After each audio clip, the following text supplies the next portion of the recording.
Yeah, that's a little better, actually. Let's see. I said Wet Wednesday, and Dre lost his mind. I was like, nah, bro, we can't.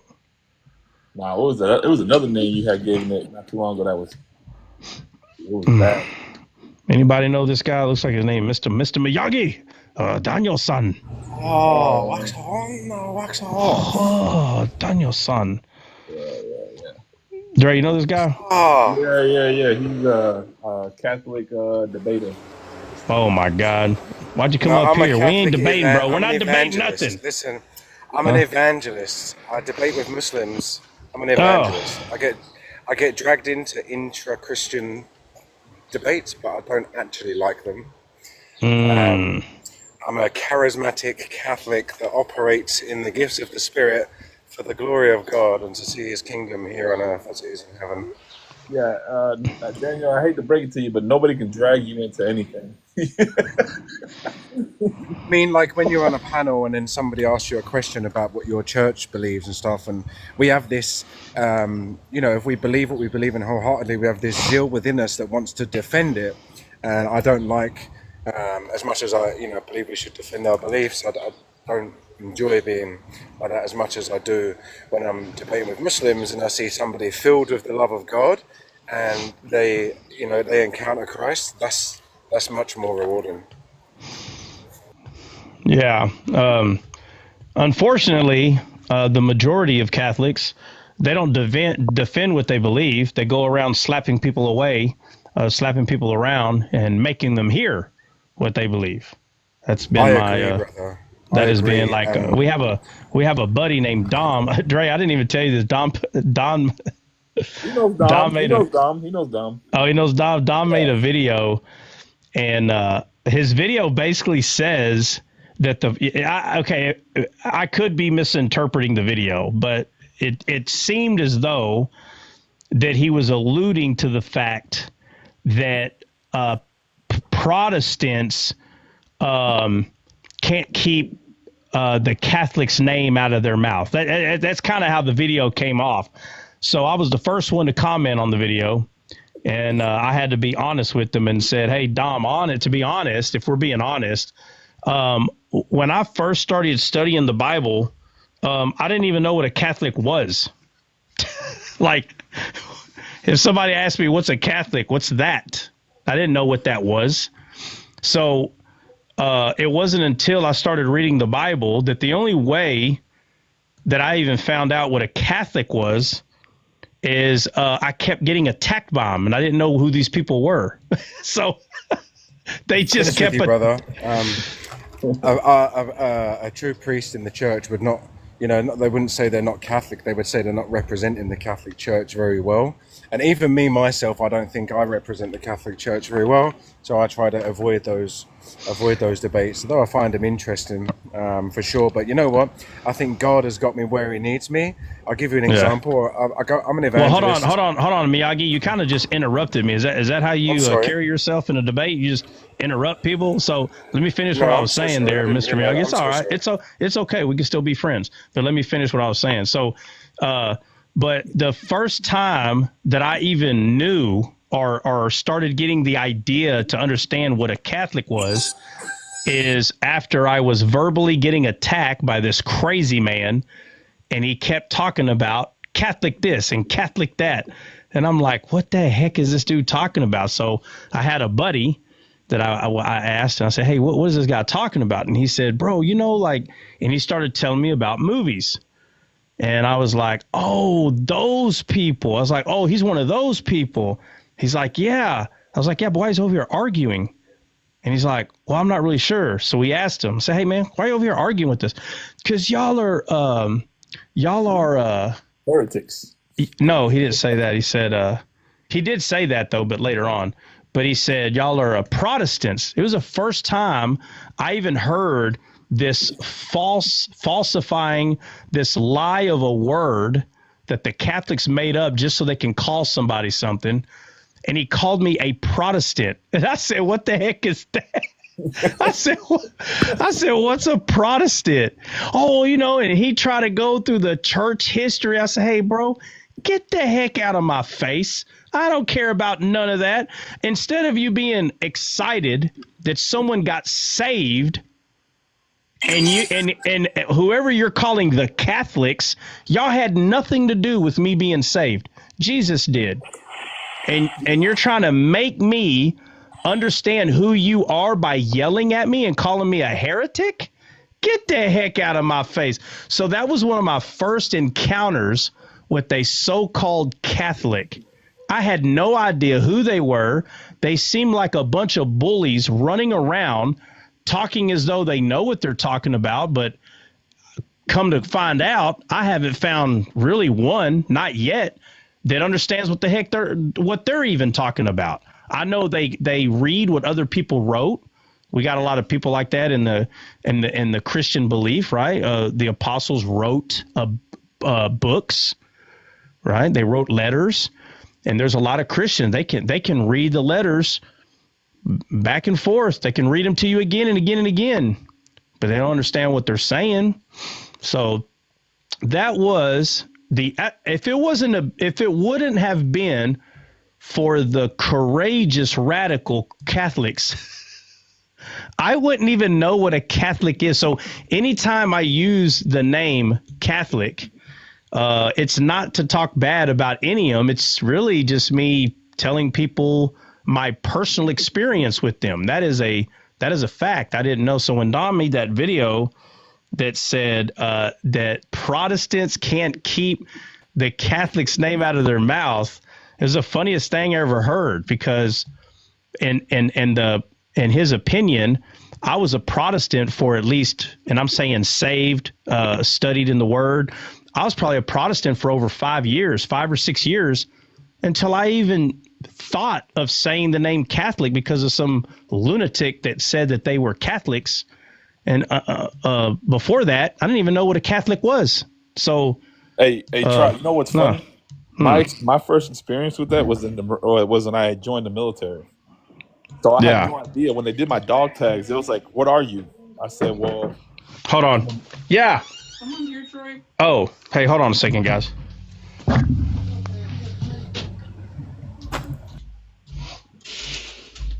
I can respond to that. What's going on? Go ahead. What's up, Go ahead. Oh, nothing. You got some mud boots? Wait if until I do he's them back. back here. Oh, okay. Oh, that's Mackenzie's granddad. Hi, how are you doing? I'm good. How are you? Good. I have some of the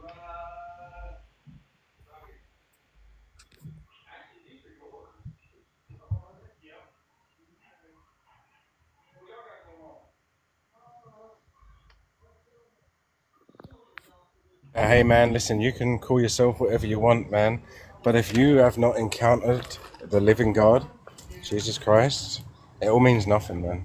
It all means nothing. What's the evidence that you encountered the living God? I would say definitely we can see throughout Scripture there are marks of a Christian, like one who repents, for example, like one who follows the 49 one another's that Christ, or 59 one another's, whatever it is that Christ gave us in the Bible. Those who believe that Jesus, the Word, took on the flesh and came, died on the cross, buried, resurrected. I think they're all the marks. There are many marks to see that you are walking in the Spirit of God, and I think that way you could verify that your encounter that was the cause of you to operate in these gifts and these ways was indeed Christ. She was dangling like down there? Yes, because she was hanging on his collar, or like his leash. Oh. So I don't know how she was. Try mute, bro, because I can't hear nothing. Yeah, no, but she was like hanging. I wish you would have muted. Like her collar was hanging. Weird. Her leash was over his leash, and he was trying to jump up to get something, and she's hanging in the air. I was like, oh. If it happens again, let me know. I was like, oh crap. But if you look, right, if you're standing right there, their leashes are on this side. Yeah, that's what I think. I don't know how she got. She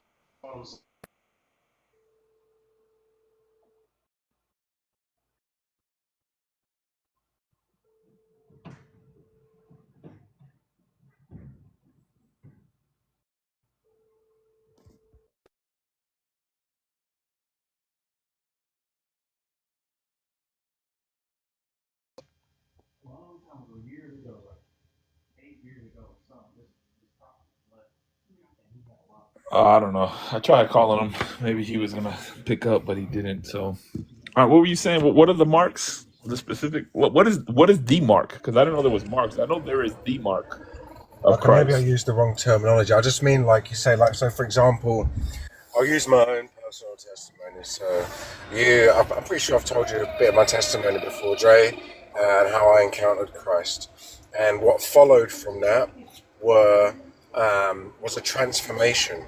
I was transformed from not externally, but internally.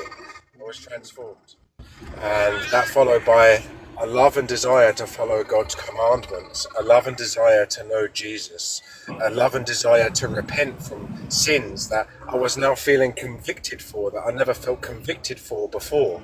And the convictions I was getting aligns with what the Bible teaches. So that for me verifies that my encounter was true with Jesus because it followed by his word. Yeah, but how did your encounter with Christ lead you to like believe that Mary was sinless and lead you to praying to Mary instead of going directly to the Father, having a relationship through Jesus Christ? Yeah, I mean, I do, and you know the way that God revealed this to me and through me is over a period of time. If I was to talk with you now about it, it'd be a long conversation, but you know, I believe. Obviously, you know what I believe, and maybe there are some misunderstandings there, but my relationship with Jesus is even stronger than it was before since my devotion to Mary increased, and I've seen God's work in and through me even greater, magnified to greater extents, whether that be people getting saved, people being healed. All sorts of things through discipleship, through many ways. It is evident that my relationship with Christ has got stronger. So let me make sure I'm understanding what you're saying. You're saying your devotion to Mary has made your relationship with Jesus stronger. Yes. Where is that in Scripture anywhere? That has Mary's soul magnifies the Lord. No. My soul magnifies the Lord. Yes. In a sense, yeah. Once you're saved and you know you're walking in the Spirit, yeah, for sure. Yeah. So what does Mary mean? Pardon? What does the name Mary mean? I'm not sure off the top of my head. I'm not sure of the etymology of it, but I'm pretty sure there's a couple of different things that I said. The name Mary has two different meanings. One is rebellion, and the other one is bitter. So why would God choose a woman whose name means bitter? Sure, I'll have to look into that one. Yeah, because when we go back to Mara, when Moses came to the Mara water, the bitter water, God showed him a tree. And he cut the tree down and threw it in the bitter water, and the water became sweet. And Mary is a representation, is nothing more than a shadow of all of us who are bitter, dry ground. Mary was dry ground. That's what the Bible says. He will come out of dry ground. Mary is the dry ground that he came out of, as the rose of Sharon. So Mary is a shadow of us. We are all bitter water, dry ground until Christ that's why she's our mother. Inside of us. That's why she's our mother. No. That's not why she's your mother. She's not my mother for sure. But that's why God. Is that she's everybody's mother? No, absolutely not. No, she's not my mother at all. I'm saying that's my position. Although you don't hold to that. She can't be your mother. And like I said, she's bitter. So when the tree of life enters into bitter water and dry ground, it revives it. That's why we base our whole ministry. Yeah, I would say that's a reference to humanity. Let me finish my point. Hold on, let me finish my point. That is the whole reason of our ministry, Descaled, is that we go from dry, bitter ground into Eden revived, into sweet water, because now we flow rivers of living water because Jesus, who is the tree of life, has entered into us and has redeemed us. Amen. But she is nothing more than a shadow of us. She's not my mother. She's not the giver of grace. She's not immaculate. She's not sinless. As a matter of fact, it's the complete opposite. She's just like us. And if it was any different, then she wouldn't be a shadow of us. She's a shadow of God, not a shadow of us, fallen man, redeemed through the tree of life. Yeah. So we're talking about. I would disagree, but see, this is what I mean by getting drawn into debating. Because see how I wanted to respond to what you said, Trot, and then Mary gets brought up, and I'm kind of drawn into it. And I do have my personal belief and my and so on. So obviously, like trying to explain it. But what I was going to say in response to that is, you know what, Trot? Sadly, that is the experience that many people in the world have with Catholics. I did too, as well. I believe God has got me where He wants me for a reason, and I'll give you an example. Like since I joined the Catholic Church, became Catholic, and go to my church, and it was almost like it was dead there, dead in spirit. Like people just go there for, like people say, But I started going in there, and I go into the basement after for coffee, and I start preaching the gospel, and I start, just whatever the Spirit's working in and through me. And I go there, there's not one person there who's going out evangelizing, doing this, that. And now there's like 20 plus people that are now like operating, I believe, in the gifts, and like really starting to see fruit come from it.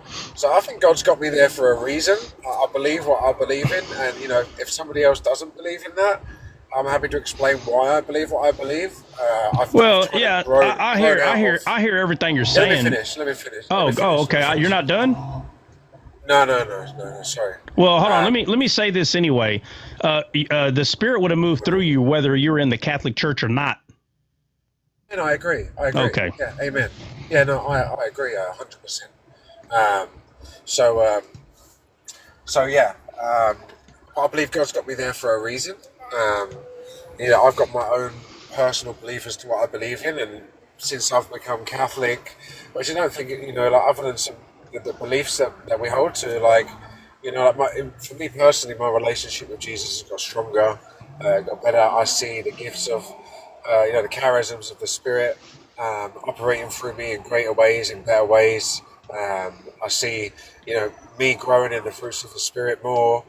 So, for me personally, when this is my experience and so on and so forth, it's hard for me to turn that down, and that's why another thing I say is that God's got everybody right where He wants them. It's not like God's held to time or anything. He knows what we need and when we need it for our salvation. And God will use you wherever you put yourself, right? So you have a choice where you walk every day. You can walk anywhere in any direction. And God's not going to force you not to walk somewhere. That's not what He does. So if you choose to go to any kind of denomination, God's going to use you where you chose to go. See a question. Do you believe some people are anointed for specific things and not others? And that's why you'll see two people do the same thing, and one will bear fruit and one won't. Okay, what's your point? I'm just saying, that is my point. Like, some people are anointed for specific things, and like just the same as people's journey, God has got a plan for people's journey. And I truly believe if somebody's saved, if they're on the wrong path, God will bring them back to the right path, but He's using them where they are. So, for example, you could say, "Oh, I could go to this church, and God could use me in the same way there as He's doing this," but that might not be God's will for me to use me in that place, and I might not see any fruit bear from it in that place. But where I go elsewhere, I might see fruit in it because God has anointed me for that specific task. Okay. That's an appointment, right? In Scripture, we see there's an anointing and there's an appointing, right? So, that anointing has an appointing. So we have to make sure that we walk in that, otherwise we do not bear fruit. Yeah, no, I understand the theory, but the truth is, when you have the Spirit of God, right, living on the inside of you, wherever you go, things are going to come alive. Period.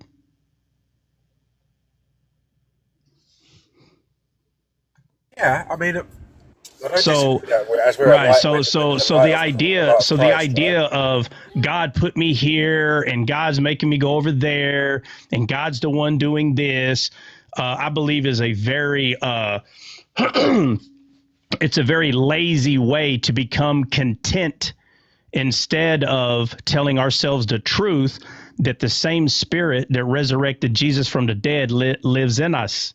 And so if that same Spirit lives in us, then where I go, things come alive. Not I have to wait only for God to tell me where to go, because if God says that the laborers are few, that makes it very simple that there's a lot of places that need me.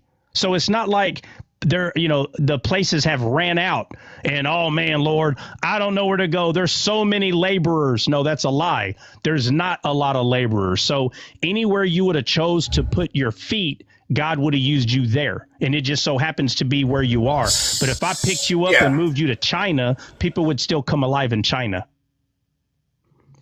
I agree with that. And then another question I would ask, I guess, was there any places in Scripture when Jesus went there, he didn't do miracles, he didn't do things because of their faith and so on and so forth?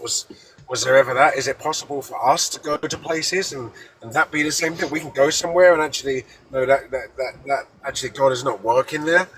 Could that be the same for us? Okay. You're talking about where people were lacking faith? Correct me if I'm wrong. In the Gospels, there's one town that Jesus went to, and there were no miracles, no nothing. Yeah. Let me ask you this: where was that? I couldn't. To be honest with you, off the top of my head. No, but it was in Israel, right? Yeah, I think so. Okay, so the place that he was born, the place that he was born and raised with, nobody there believed who he was. So that's not the same thing that I'm talking about. We go somewhere and nobody believes who Jesus is through our message. Is it the same thing? No, it's not the same thing. Not even a little bit. You want to hear how? Excuse me, I'm just. No, you're good, man. From school and okay, so what did Jesus come for? What was the whole reason that he came in this world? Sinners. Right, but Israel first, right? Jew, then the Gentile. Yeah. Right. Okay. So if the Jew is first, and God Himself went to the Jews, and let me just say this: what percentage would you say, if you were to take a guess, what percentage of Jews didn't know the story about Moses and Aaron and Abraham and the Messiah to come? Would you say it was a high or very low percentage of people that that didn't hear that story? Percentage. Very low. So Jesus is in the grounds of what is supposed to be his people because he's the Messiah. It's crazy to me how people misinterpret this whole thing. God Himself manifested in the flesh like man to his people. This is not the same thing as you and I being resurrected and going to the rest of the Gentile world. It's not the same thing. It's not even close. That's why Jesus sent Paul to the Gentiles, because he himself was sent to Israel. And overall, he was rejected. So not only is that mind-boggling on itself, but the grounds that he was born, like the area that he was raised in, those people could not recognize him of anything special because he was just Mary and Joseph's son. Like he's just a carpenter's son. Who is this guy? This guy ain't nobody special. But the difference is he was the actual Messiah, and he was sent to the Jews. So when we receive Christ and we go to bring the end of the Gentile, the only thing that you can say is the same is the sense that in the entire Bible, it talks about how we will be persecuted because he was persecuted. That's the one thing 100% that's going to be the same. But what is not the same is none of us are the Messiah that are coming to our people. None of us are. That's what Jesus did. So, of course, we can say that there are some similarities, but to compare exactly what we're doing with what Jesus did, that part is that you cannot say that it's the same in that way, because it's not even remotely the same. So when Jesus said that not one or he only could heal just a few people in his own hometown because of unbelief, he was the Messiah.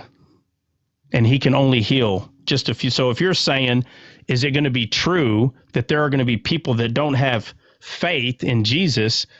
I think the answer to that's very simple, but to compare what we're doing the same as what Jesus was doing. Now we can compare it to what Paul was doing, but we can't compare to what Jesus was doing, because that's not the same.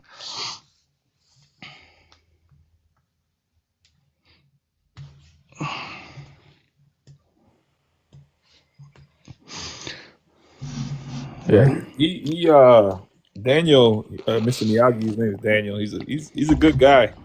When I met him like 4 years ago, 3 or 4 years ago, something like that, he was a Protestant brother, charismatic Pentecostal evangelist, telling people about Jesus, and then little by little by little by little, I seen him turn Catholic, and it kind of broke my heart, because I was like, yo, you was depending fully on the Holy Spirit, and now you're saying that your salvation has gotten stronger through Mary. Like, what? Mm-hmm. Come on, Yeah. brother.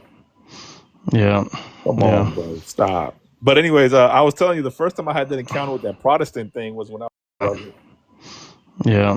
Come on, bro. Stop. But anyways, I was telling you, the first time I had that encounter with that Protestant thing was when I was getting my dog tags. They was like, what's a Messianic Jew? I said, well, I'm a Jew that believes in Jesus. Like, well, you're a Christian, boy. You're a Christian. They're going to put Christian on there. That's what they put on there, Christian. Oh, you know what they asked me? You know how my dog tags got made, bro? When they were talking about that, they were like, you got to pick one of these. And I was like, I got to pick one of what? And they're like, one of these religious things right here. Man, I'm looking at all these names. I'm like, bro, I don't know which one to put. And they're like, and the guy goes, do you believe in this? And I was like, Jesus? I said, yeah. I said, I got saved. I think I was like 10 or 12 when I got saved. I said, yeah, I got saved by Jesus when I was 10 or 12. He said, then just pick this one. And it was Pentecostal. Yeah, look, I still got my dog tag. It's right here. Like, I got mine, yeah. Look, watch, I'm going to show you. Look, let me see. Hold on.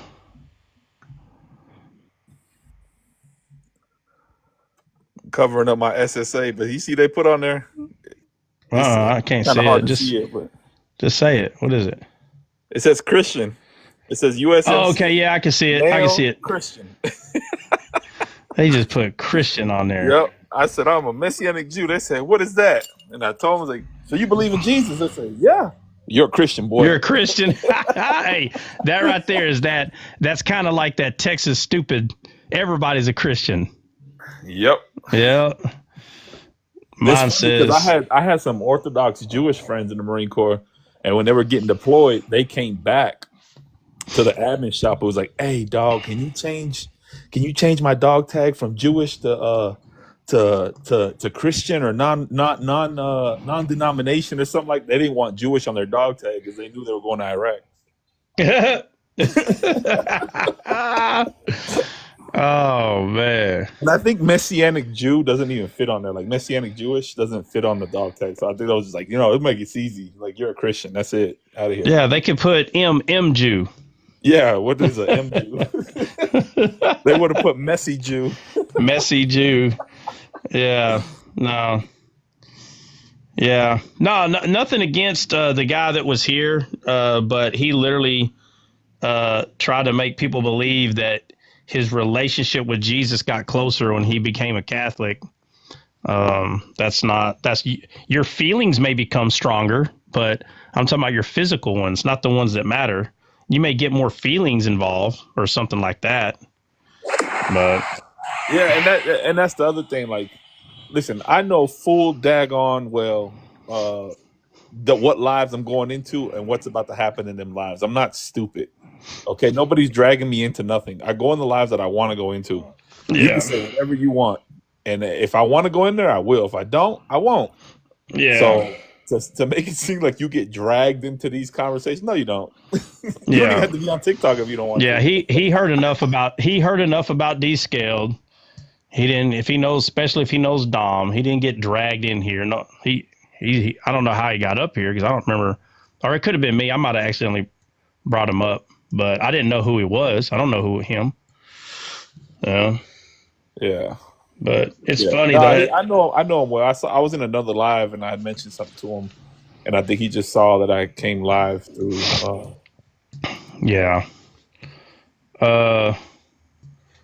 Gene, who be these people we be looking at? Well, I need to make that smaller.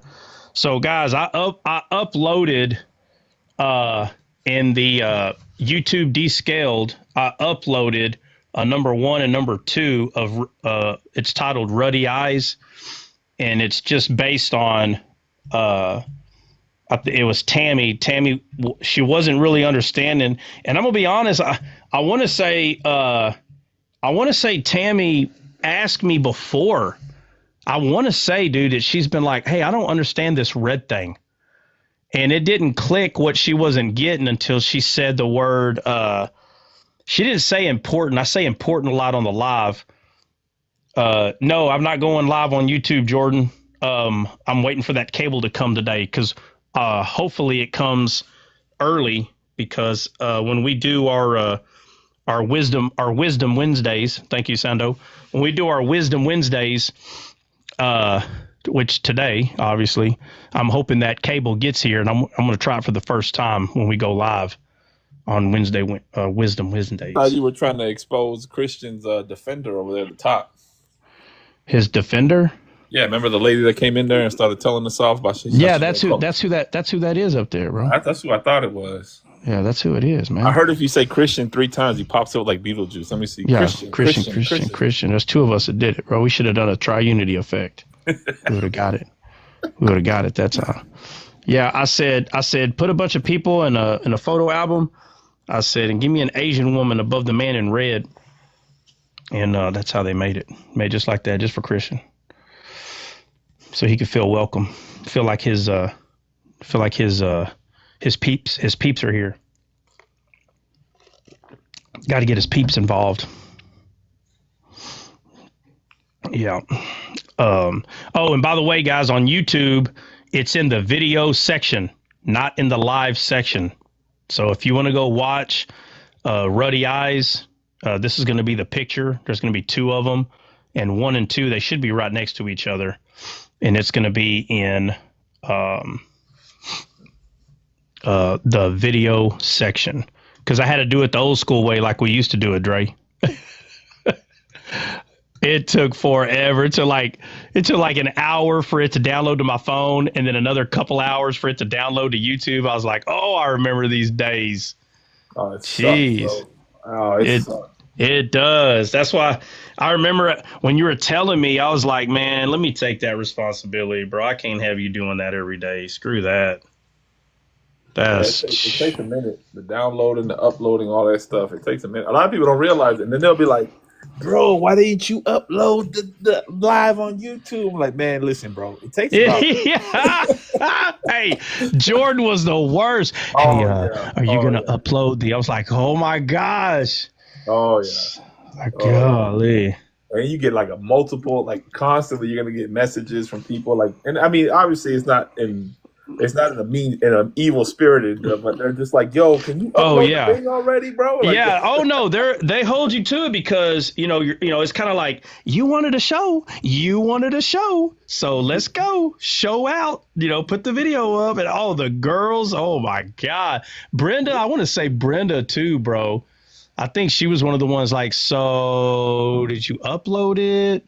I want to say Brenda was one of them, dude. Man, listen, I used to be like, I'm going to upload this. I'll be sitting there being, in my flesh, sitting there uploading this thing for 3 hours. And I'm like, you know what? It better have like 100 views by the time I upload this daggone thing. Yeah. I don't want to see no 3 views. And you just been bugging me all day. Yeah. 3 to 5 views. Hey, 3 to 5 views in a week. Yeah, no right. views. You drove me a crazy. Whole week. You didn't even watch it. Yeah, you did. Hey, you're like, thanks for uploading that. It's like, what do you mean? It's been up there for 2 days. There ain't even 1 view. Did you even watch it? Well, you made me go through that. I don't miss them days. I ain't gonna lie. Yeah. Well, I tell you, I kind of been keeping up with it, bro. And we're getting like, not every day, but almost every day. We're getting like 100 to 200 views every day. Oh, that's good. Yeah. So it's yeah. And it's like throughout all the videos, though. You get what I'm saying? Yeah. Like, it's not just the one video that I upload. It's they'll go watch another video or something. So, Let me see. I told Trot, hey, for y'all watching, I told Trot to Trot, I want to run derailed. Oh my I God. want to do a derailed account. Yeah, it's like, God, it's gonna be the palm tree broken in half, hanging down. Hey, have a Ninja Turtle and He-Man fighting each other. Both on one side, the other on the other side of the palm tree. That's why it fell. Like just right. straight chaos in that move. Oh, it's gonna be derailed. Come in if you dare. Golly.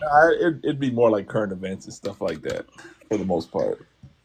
Man, I don't know what we would do. What we would do with derailed.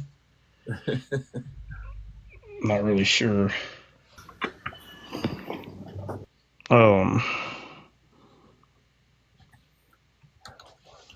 me see. I'm sorry. I'm doing like 5 things at once. I need to open my camera already. Hey guys, you mind if I ask Dre a quick question? Uh-oh. Dre, whenever you get a chance, could you send me an invite link back to the Discord? Because the teacher hit me with a ruler last night for changing my photo. Oh yeah, Dre. I don't know how to unblock somebody. I don't think you could. Did you block them or kick them?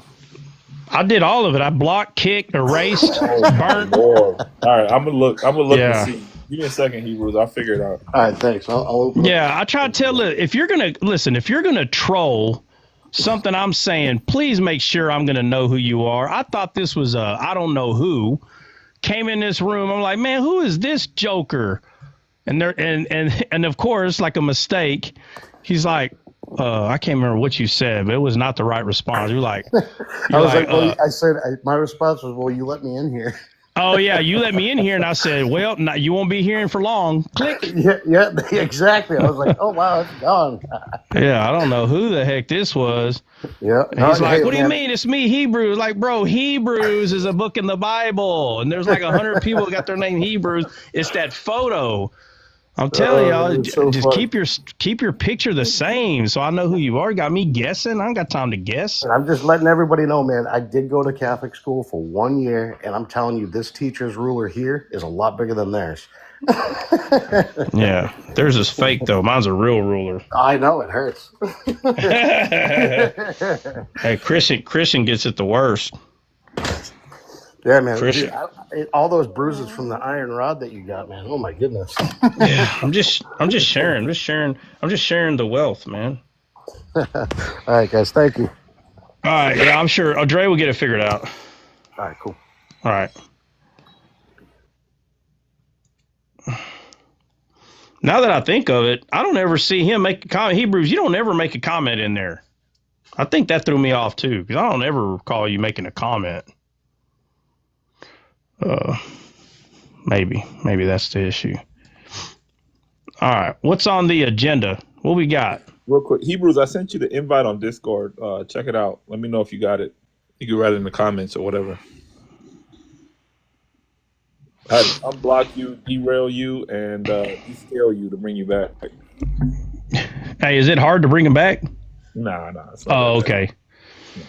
Because I was like, wow, that was easy to kick him out. How do I bring him back? I didn't know what to do. All right, let me get this going. Give me 1 minute, guys. I'm going to turn my lights on and stuff.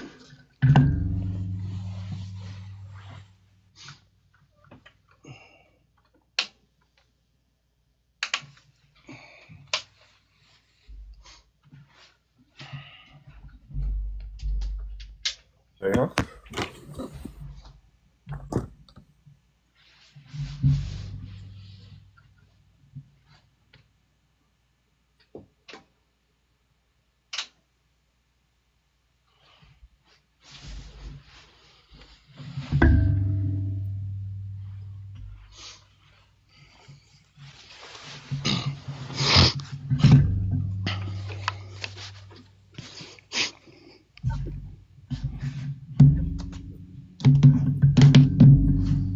Jeez, this guy's gonna blow our ears out, man. My bad.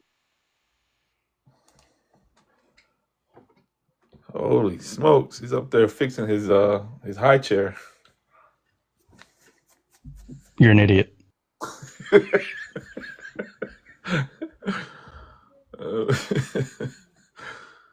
me see. We're gonna go here. Reminders.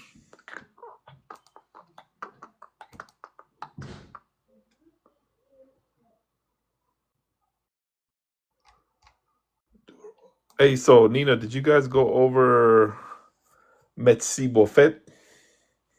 Haven't finished Samuel yet or gotten back into it because of his Wi-Fi.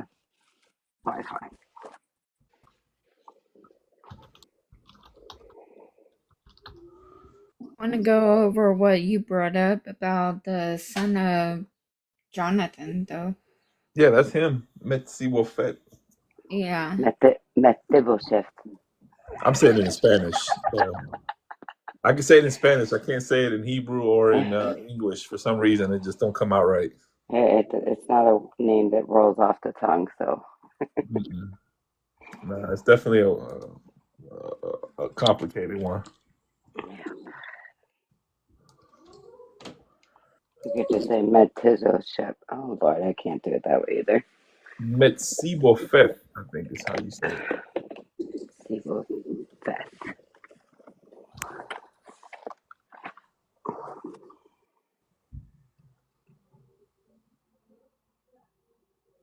Oh, Hebrews is back in Discord. Good to go. All right, so let that be a lesson to all y'all. Stop messing with your picture. I didn't know who this dude was. I was like, I don't know how you got in here, but you ain't going to be here long. I'm telling you, within 5-10 seconds, he was out. He sends me a message. Hey, did you kick me off? I'm like, yeah. Oh, that was me. I said, now how in the heck am I supposed to know that, bro? I ain't never seen that picture in my life. How am I supposed to know that? Lord have mercy. Come into Discord with a strange robe, bro. No, bro, don't come in there as a stranger. That's how them people gonna get kicked out.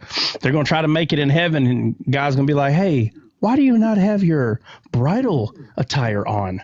Lord, I'm sorry. I should have changed my photo on Discord. It ain't hard. I'm telling you right now. Everybody better start putting get some kind of filter. And I want everybody to be Ruddy. If you ain't Ruddy, we're kicking you out. You better be Ruddy in here. Sister River, I just got your message on Discord. I'm gonna send you the info, okay? She wants to know about the headset and mic that we use. So maybe she'll join us one day, but she's also gonna use it for her personal use, she said. So just remember, guys, when we do the next live, wherever it is, if it's not in Texas, you're gonna have to bring your own junk. Just remember that. So all y'all begging for us to go to Florida, you don't even have a mic. So I don't know what you want us to go to Florida. Yeah, you want to go to Florida, you don't even got a mic. They're like, we'll just watch from outside. It's like we got like years to get this thing anyway in Florida. Just saying. Hey, you never know. We might rent out one of those rooms in a hotel. I might have to tell everybody, your family, everybody, la-da-da-dee, come and become descale. We might just have to do that. Don't tempt us. I'm just saying. I ain't playing. I'll bring the whole hood, bro. That's fine. All the hood, hey, listen, all Me the and snacks. Jay will come and rally them all up. Listen, all the snacks and things that cause attacks can't come in. Can't come in. Floss before you get in here. Just make it real simple. Can't come in. We'll have an hour. After an hour or two, we'll have a, what do you call those things? No. No, like a break, bro. Like a break. What do they call? A sabbatical. Oh, no, we're not calling it that. No, we're not calling it a sabbatical. Intermission? Yeah, like we'll call it an intermission, but that's not the word. But we can call it that. Yeah, we'll have an intermission. And then come back for another couple hours. And all your snacks and things that cause attacks, you can leave those outside. Those are pew-pews. What? They actually got a decent deal on the Zoom, like the P4, like the one that has 4 connections. the one that I use for like at home here because I don't have people coming over. They have a sweet deal on it, bro. It's $218 with the recorder, the headphones, the microphone, the tripod, the cables, everything. How many headphones? No, it's for one person. Like if you want to do your individual thing. So. Oh, okay. But you're saying you get the system and then one mic, one headphone.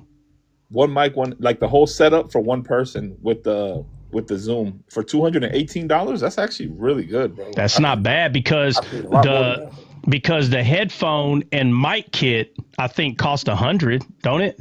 Yeah, roughly. Yeah. So this bro, is that like, means they're selling the system for $100. Wow. I'm gonna put it on Discord if anybody wants to buy. I'm gonna send it to Sister River. But like, if you want to do your own setup at home and like have your sound effects and all your stuff while you're on live, that's what you use right there. Well, I know. Does the 4 have sound effects? Yeah, the same ones you have. Yeah. Oh, okay. Okay, I didn't know.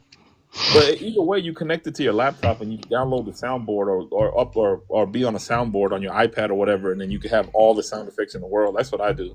It's easy, yeah. Before I got the Zoom, bro, I don't know nothing about none of this stuff. I ain't lying. Listen, it took me a month to figure out which one I should get. That's how many different ones there are.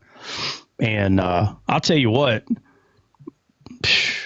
this one right here was by far it's amazing. The Zoom. Well, I got the best deal in the world though when I picked up that thing brand new for under $200. It's $400 right now. Yeah, bro.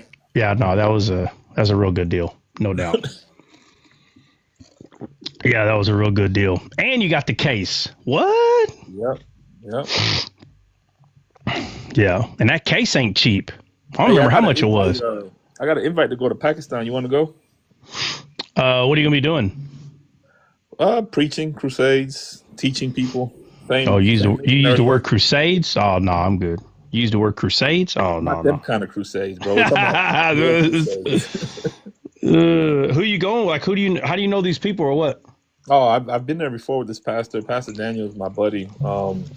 He's a good guy actually. He's a really good guy. So, is he Pakistani? Oh yeah, he's the translator too. He translates for us. Yeah. Are we gonna get to eat? Are we gonna get to eat some of that Pakistani street food? No. Huh? I'm not eating none of that. When I was there, bro, my diet was naan bread and boiled eggs. That's all I ate. I didn't want none of that food, bro. I ate one time and I was sick as a dog, bro. Yeah, but they have to have like a real restaurant out there, bro. I ate at a real restaurant. It was good, but like when you go visit the village folks, like they want to feed. You know how it is. They want to feed you, bro. That's like cultural for them. Yeah, no, I know. I'm gonna handle them just like I did in Iraq. Oh no, if I eat, I'll throw up and ruin all your food. No. I used to tell them in Iraq all the time. They're like, the hubis. I'm like, oh, no. Bleh, me right now. Bleh. Nope, you don't want that. That's it. That's a wrap. They ain't bringing no more food to you. Everybody knows what that is.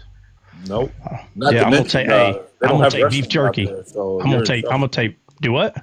They don't have restrooms, so you'd be in trouble out there. Nah, it's all right. Hey, I know exactly how to go to the restroom anywhere. Sand, dirt, it don't matter. I know how to do it. Easy. No, that's beautiful. Sand or dirt. But when you are out there in the middle of the night and they say, "Oh, that's the bathroom right there," and it's that outhouse. Nah, bro. Nah, you don't go in the outhouse. You go outside where the sand and dirt is. That's where you go. I ain't going to no outhouse, go to the restroom. I'll build my own outhouse in 5 minutes. I'll tell you the best time I had is building like a outdoor shower on top of pallets. That's the best shower. If you ain't never done it, you need to try it. You put a big tarp around there, get your little Camelback, put that sucker upside down with a straw, twist that little thing on it to make it trickle. Hey, best shower in the world. If you ain't done it, you ain't lived. It's best thing. Well, that's just how we shower in South America in general. Well, I'm not from South America, so I had to figure it out. Huh? Me and my cousins, bro, and my uncle's farm in South America. You know they have them big water tanks that hold the water for the whole farm. Yeah. Bro, we used to go in there. We used to go swimming in that thing and get in big trouble, bro. Like, you nasty little bastard. Yeah, I could definitely see that being a problem. I can Bro, see we that used being to a swim in problem. it. It was like at least, I want to say at least 15 to 20 feet deep, bro. And we used to be like, all right, let's see who can touch the bottom. And my uncle used to be like, oh my, we used to get whoopings for that, bro. We used to try to Yeah. sneak up there and go swimming. Yeah, I'd be part of the pack that knocked the thing down. That would be me. Well, I don't think you could knock it down. It was solid cement, bro. Oh, okay. Yeah. All right. Well, if there was a way for it to come down, I would be standing right next to it, my head down like that, just waiting for someone to come with the switch. Because I never ran. If I broke something, I'd just sit right there. And they're like, "Did you break that?" Yep. What are you doing sitting right there, waiting for one of y'all to come? It was I, Captain.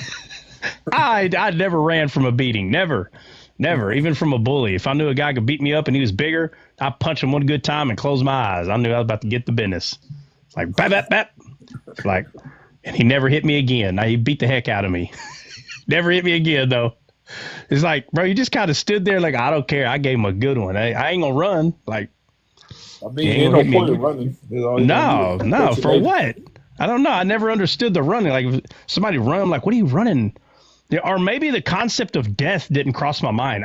I don't know. Maybe kids are smarter than me when I was little. They're like, I'm going to die. I don't know. I just knew in my head, I was like, they beat me up. And I'm like, well, I'm too petty. So you're going to have to beat me up every day. From the day that you put your hands on me, you're going to have to beat me up every single day because I'm never going to forget.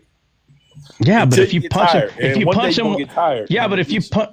punch him one good one in the nose, they never hit you again, bro. Never. In my experience, they never hit you again. You know, they just beat you up that one time because you hit them, but they don't want to get hit again. So they're like, I could beat you up. I was like, come on, I'm gonna get you one time. You go ahead, beat me up if you want to. Try to hit me all the time when I was little. You're such a liar, bro. Bro, you be lying. You lie. I know about G.I. Joe used to beat up your Barbies. Hey, G.I. Joe, wear them Barbies out. They made me play with her stupid Barbies. I was like, all right, don't worry about it. G.I. Joe. She's like, no, American hero. Man, gun them all down, bro. It was a Barbie celebrity death match against G.I. Joe. It was horrible. It was bad for the Barbies. I remember that. Tied them all up. Heck yeah. Tie them to the tree, tie them to the bed. Look, man, G.I. Joe had to beat them up, right? And then the other Barbies, would go get G.I. Joe, and then they would get with G.I. Joe and be like, okay, Joe, how are we going to save Barbie? And I never told the other Barbies that G.I. Joe's the one that tied them up. I'd be like, all right, this is what we're going to do. And then we go rescue Barbie. But G.I. Joe's the one that tied them up. But the other ones didn't know because they're in the toy box over there. They didn't see it happen. So it's all good. It's all good in the neighborhood. What the heck is that, Dre? They put F1 in the chat. I was like, well, 1, 2, 3, 4, 5, 6, 7, 8, 9, 10 on this guy. There's a ton of them after this conversation. Oh, man. Yeah, buddy. Yeah, I'm just letting y'all know I want that cord to get here right to the now. All right, what we going over? Let's go. Let's do it. Let's do it.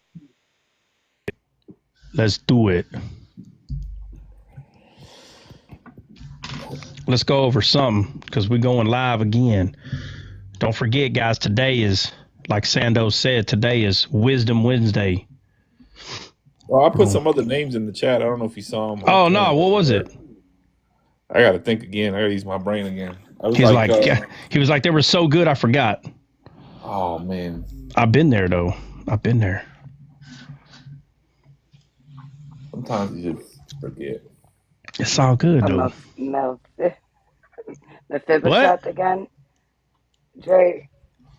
What's that? Are you talking about Mephibosheth?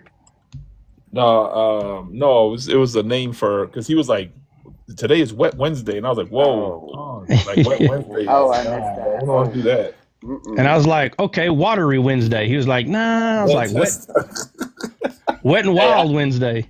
I did want y'all to do that secret captain again.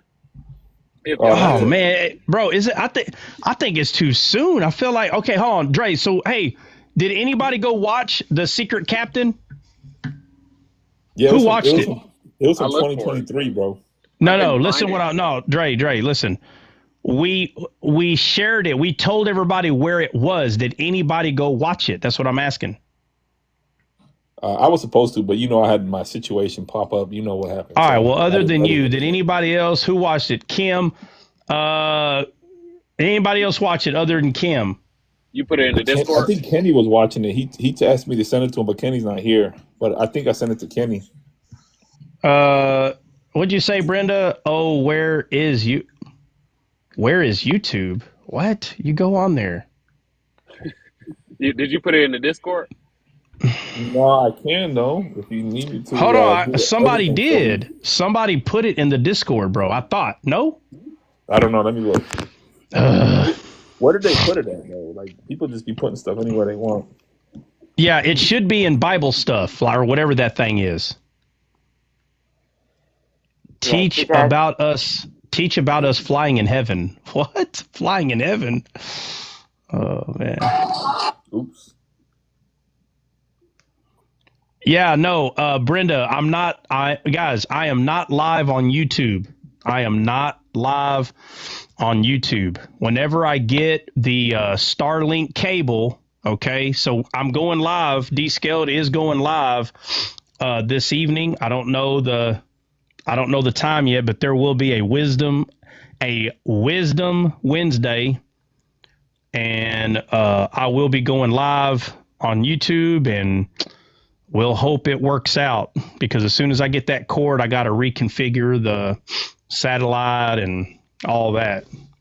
And I'm going to have to kind of move it further up. Like it's telling me it's not perfectly like straight or whatever. So I got to go get, man, this thing ain't no joke. I got to go get a leveler, and I have to level it, bro, to make sure that it's at the right angle. I was like, you know your phone can do that, right? What? Your leveler? Yeah, you can use your phone. Yeah, you can use it. I don't see the Bible study in here, bro. What do you mean? I don't see anybody put it. I didn't see anybody put the in Discord. Yeah, I don't see it. Okay, well, can you do it? Yes, can you Sergeant. put it? I said, can you do it? I didn't say you do it. You're an idiot, dude. Hey, what was I gonna say though? For real? Yeah, put it in. Isn't one of the names like Bible stuff or Bible studies, or don't y'all have a name like that in there somewhere? In chat, bro. Nah, bro. Put it where it belongs. It is in the open chat, right? Oh, it is? I didn't see it. Let me see. Bro, I thought the whole point of having categories were to utilize them. Yeah, but we don't have a category for go back and study. Yeah, we do. It's called Bible stuff or whatever. Jordan, get your goofy butt up here. What's it called? Bible study is a voice chat, bro. That's where you speak. You don't put stuff in there. You just speak. Okay, fine. Not that one. There's got to be a Bible something else in there, man. There's Shadows of Samson, Shadows of Job, Spirit, Soul, and Body, Topic Ideas for D-Scaled, All Things Coffee, YouTube. Right there, bro. Right there. All Things Coffee. Perfect. Hey, it says All Things Coffee. It's got nothing but pictures of Dre and his family in there. Right. It's like, bro, he's got his own like coffee business. I was like, oh well, All Things Coffee. Okay, we get it. Nah, Flip usually puts stuff in there like other coffees. He tastes different coffees as well. He gives me ideas. Flip is my coffee buddy. Yeah, no doubt. Jordan, what's up, man? Which one we putting it in, bro? It's called Go to the YouTube, scroll, and you'll find it. Right. What is the point of making a tab to say, hey, go to the YouTube, scroll, and you'll find it? No, I'm saying, like, for instance, right now, listen, yeah, we could tell everybody to go find an old video. We can, or we can show a little hospitality and send certain videos. Say, guys, if you're on the Discord, we just put it in the blank chat on Discord. So not everybody has to go scroll it. So maybe we need, okay, so we need I can make a tab. All right, let's make a tab. And what are we going to call it? Specific YouTube studies. I don't know. Hey, Videos. Just name it videos. no, heck no, that's not good enough, bro. No, we're gonna name it the page for people who are too lazy to go to YouTube. It's a book. Here. No, they're too lazy to read the whole thing. Yeah, you're right. We can just name it like YouTube recap. YouTube recaps or something. Let's put YouTube for dummies. That's actually not bad. YouTube for dummies. Yeah, I like that. Let's do that. It's like, all right, guys, we're going to upload it to the YouTube for Dummies chat marker in the in the Discord. Right. So no offense, but if that's you, there you go. That's it. Everybody, thank Dre for coming up with the Savi name, YouTube for Dummies on Discord. Brenda say easy finds. Easy finds? No, that's too nice. We're going to call it YouTube for Dummies. Nice. That's too nice. Like, what is this? Care Bear Share. Where's Christian at? He's not in there? The whole point is we're making it too easy for you to actually go in there, get the link, and put it in there for you. So it's YouTube for Dummies. Hey, Hebrews put lazy tube. Lazy tube. All right, guys, if you can't go to the YouTube, go to the lazy tube. Ooh, that's right there. So YouTube for Dummies or lazy tube? Tube is for sure. What you think, Dre? I don't care. Either one. It doesn't bother me. I care less. Lazy tube or YouTube. All right, guys, look, if you don't listen, we're not going to put it on YouTube. It's already on YouTube. We're going to put in the Discord lazy tube chat or tab. Yeah, I think lazy tube is good. Let's go to the you know what? Just go to the lazy tube. We'll put it in there for you. All right, we'll do lazy tube. All right. By the way, Hebrews, hold on a second. Hebrews, you have redeemed yourself from yesterday. What, Dre? The New York Knicks have fired their head coach because they couldn't win. Of course, because they're a horrible team, bro. No, I'm kidding. I'm kidding. Why would they fire this guy? He got them all the way to the Eastern Conference Finals. And let me ask you this. How long has he been the coach? Maybe 2-3 years. Correct me if I'm wrong. Right. Bill. So the guy's been there. Well, hold on. Matter of fact, I was thinking a couple of years, but confirm it because I'm thinking a couple. But if somebody's only been there a couple of years, bro, and they take you all the way, why are you firing them? I don't understand. Since he's been there, they've made it to the playoffs. They've gotten deeper into the playoffs. Bottom line. But how many years, Bill? How many years has he been there? He's been there. It says he's been there for 5 seasons. So when he first got there, they were garbage. They weren't even a playoff team. I thought he's only been there a couple of years. I don't know, 5 years. But if he's progressing every year, I don't know. That's what I'm saying. He took the team from being complete garbage in the East Coast all the way to the Eastern Conference Finals. Brother, he's almost there. Like he's been building and making it better every year. Yeah. You know what it could be? Hey, hold on. You know what it could be? It could be, bro. He told them, give me a raise or I'm leaving. And they're like, well, we're not giving you a raise. It could be that, bro. No, he had a contract already. It says the Knicks decided a new voice was needed to lift this franchise to the next level. All right, fine. We'll speak contract. That means when they sat down to renegotiate the contract, he asked for more bread, and they said no. I bet you, bro. Because if he's progressing every year, and he's got proof and statistics, meaning next year, guys, we're either going to go just as far or further, and because of that, I'm a valuable asset. Give me more money. And they said, maybe you didn't know. You got to go. Well, he's asking them to bring a better superstar. Well, here's the thing, though, Trot. Look, I'm looking at his contract. He had a 3-year contract extension in July of 2024. So it was worth $30 million total. It says despite the extension, the Knicks fired Thibodeau and still remain owing him $30 million. So they still got to pay him even though they fired him. Okay. Yeah. Well, then maybe not. Hey, talking about money, though, and celebrities, me and the old heifer went to go eat somewhere the other day, and Arnold Schwarzenegger's name came up. And she was like, I wonder how much he's worth. I'm thinking 2, 3, maybe 500 million. I mean, how do I know? Bro, this dude's in the billion. bro. What? Let me see. I couldn't believe it. I mean, $1.1 billion, bro. He's worth 1.1 billion. Holy smokes. Now, don't get me wrong. I see it, because when you see what Arnold Schwarzenegger is, if you can see it, I get it. Okay. But I'm telling you right now, 300 to 500 million.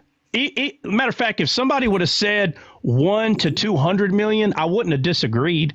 But I don't understand. Over 500 million, $1 billion, bro. What?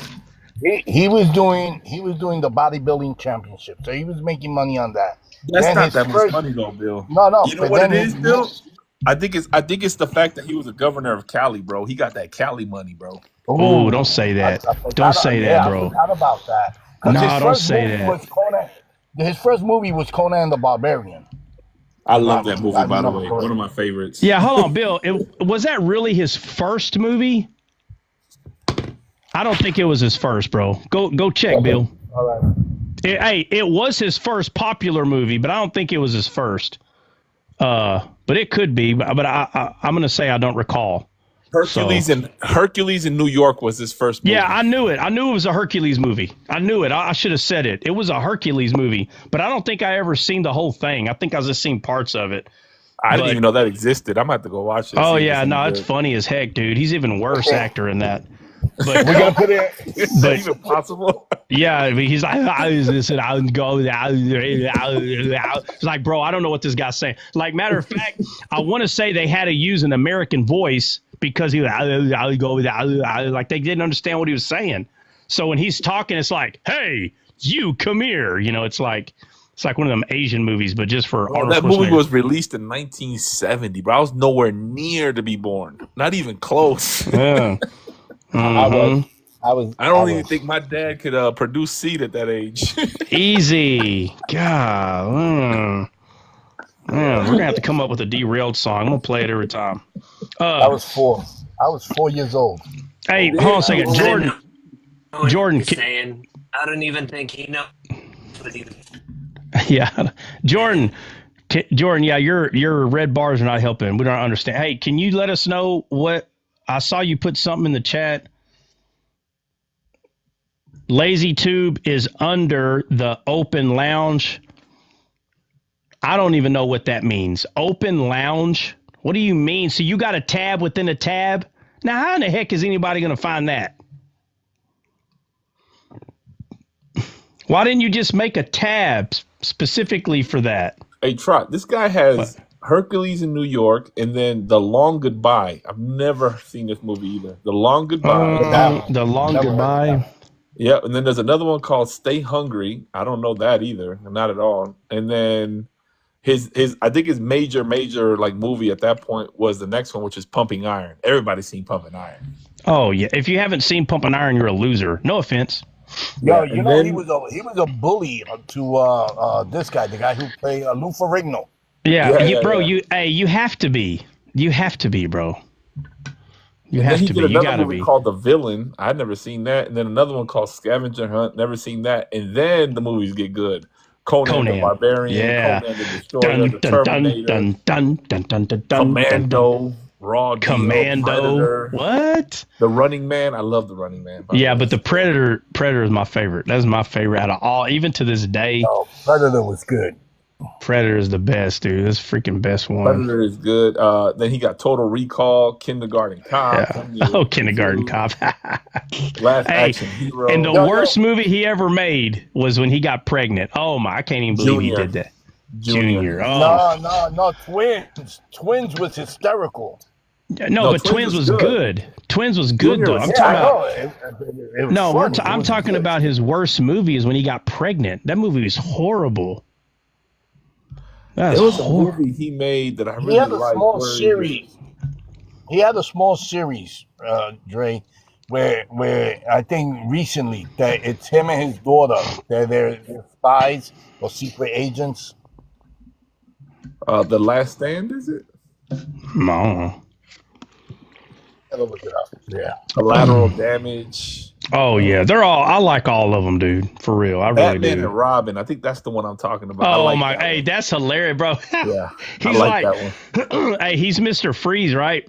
Yeah, Mr. And Freeze. yeah, Yep. and he shoots everybody, freezes them, and he shoots this one guy that's trying to run at him and attack him, and he goes, shh, and when the guy's frozen, he goes, chill.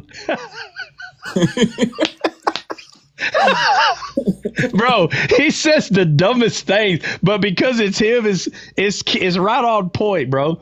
Hey, I told you. Hey, didn't I tell y'all how Bruce Lee? Y'all know how Bruce Lee's got his famous scream, you know, rah, right? The Bruce Lee scream. Yeah. I told y'all how he got it, right? Yeah, so Arnold Schwarzenegger was famous, you know, so Bruce Lee walks up to him and he's like, you know, hey, like, how do I get my, because he's from Austria. He's not American. So Bruce Lee's like, hey, I gotta. Yeah, well, anyway, he walks up to someone that's not American because he's from Austria, and he says, hey, I need you to help me out, like, you know, what I could do, like, could set me apart, like you. You know, you got big muscles. He goes, I'm just a little guy. You know, what can I do? And he's like, and Arnold Schwarzenegger goes, oh, that's funny. All you have to do is do funny scream. He's like, me is, so that's all you got to do. So Bruce Lee's like, and he's like, no, listen. And Bruce Lee's like, and he goes, I think the problem is because you're Asian. It's your accent. This is the reason. So it may not work out, but it worked out. It worked out for Bruce, no problem.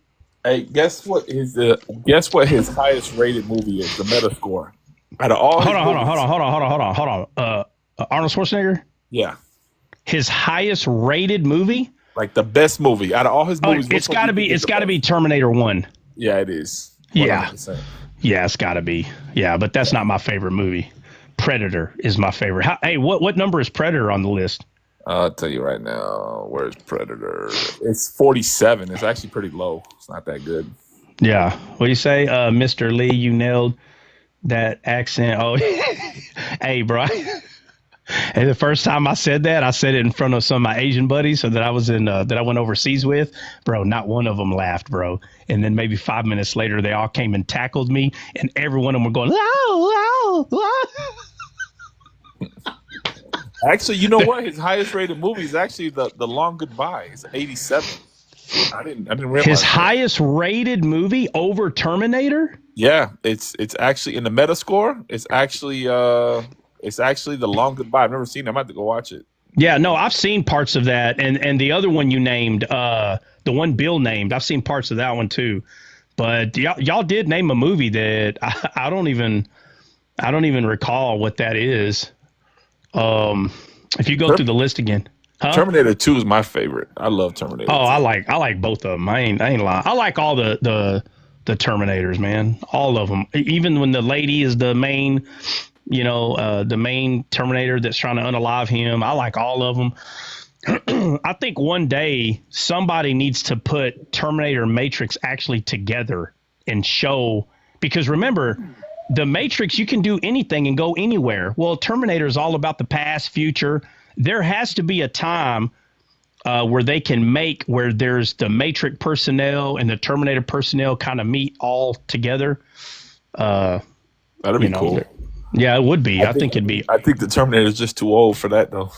You talking about Arnold Schwarzenegger? Yeah, he's too old, bro. Yeah, well, he doesn't have to be doing backflips, but what he could do, I like the Running Man too, bro. I loved watching. Oh, the Running. Yeah, I like that. But what I'm saying is, hey, think about this, bro.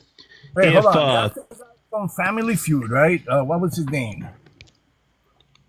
What? Family Feud? Steve Harvey? No, Steve Harvey? Not that one. The original guy, Richard something. Yeah, what about him? In that movie. Yeah, he's the announcer, I think. I think he's the announcer. Running Man, yeah, he's like the host. Yeah, he's the host. Yeah. But no, think about it, bro. Hey, picture this. Picture Arnold Schwarzenegger, his age right now, and like just throw him in some sort of scene like he's a sheriff, some small country town. But it's really the Terminator. Okay, but he's acting like a human, okay? And he's old, and he's sitting at his desk, I don't know, smoking a hoagie, some stupid character that he has to be.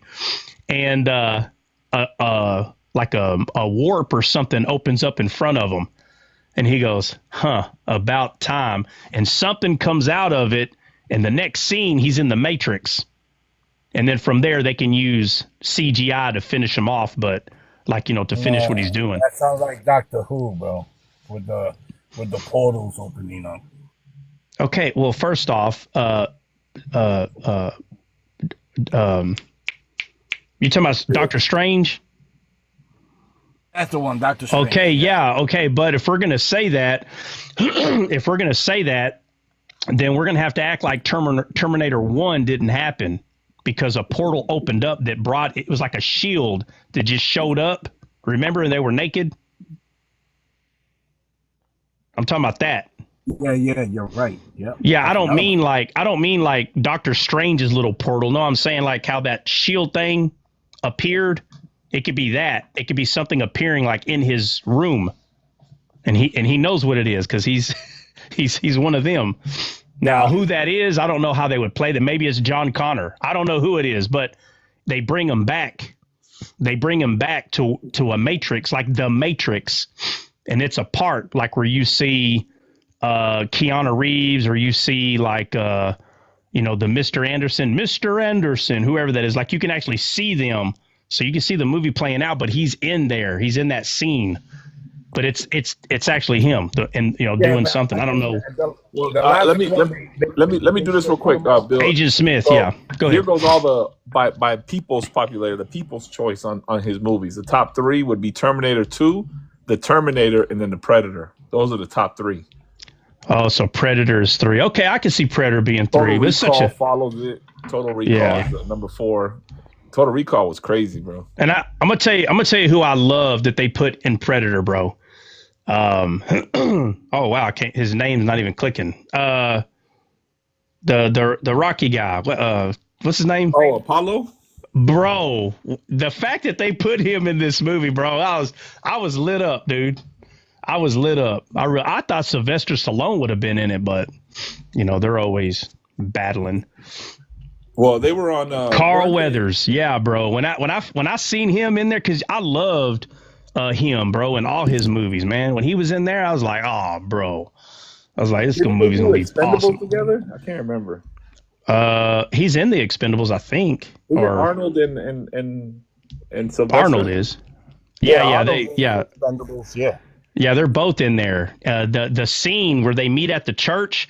I want to say Arnold Schwarzenegger was governor at the time, so he only had one day that he could come out and get in the movie. And it was when Sylvester and Arnold met, and they were mad at each other. This is for me, a mother of 2.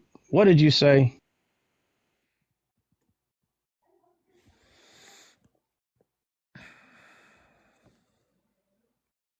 I'll be right back, y'all. I gotta go handle something.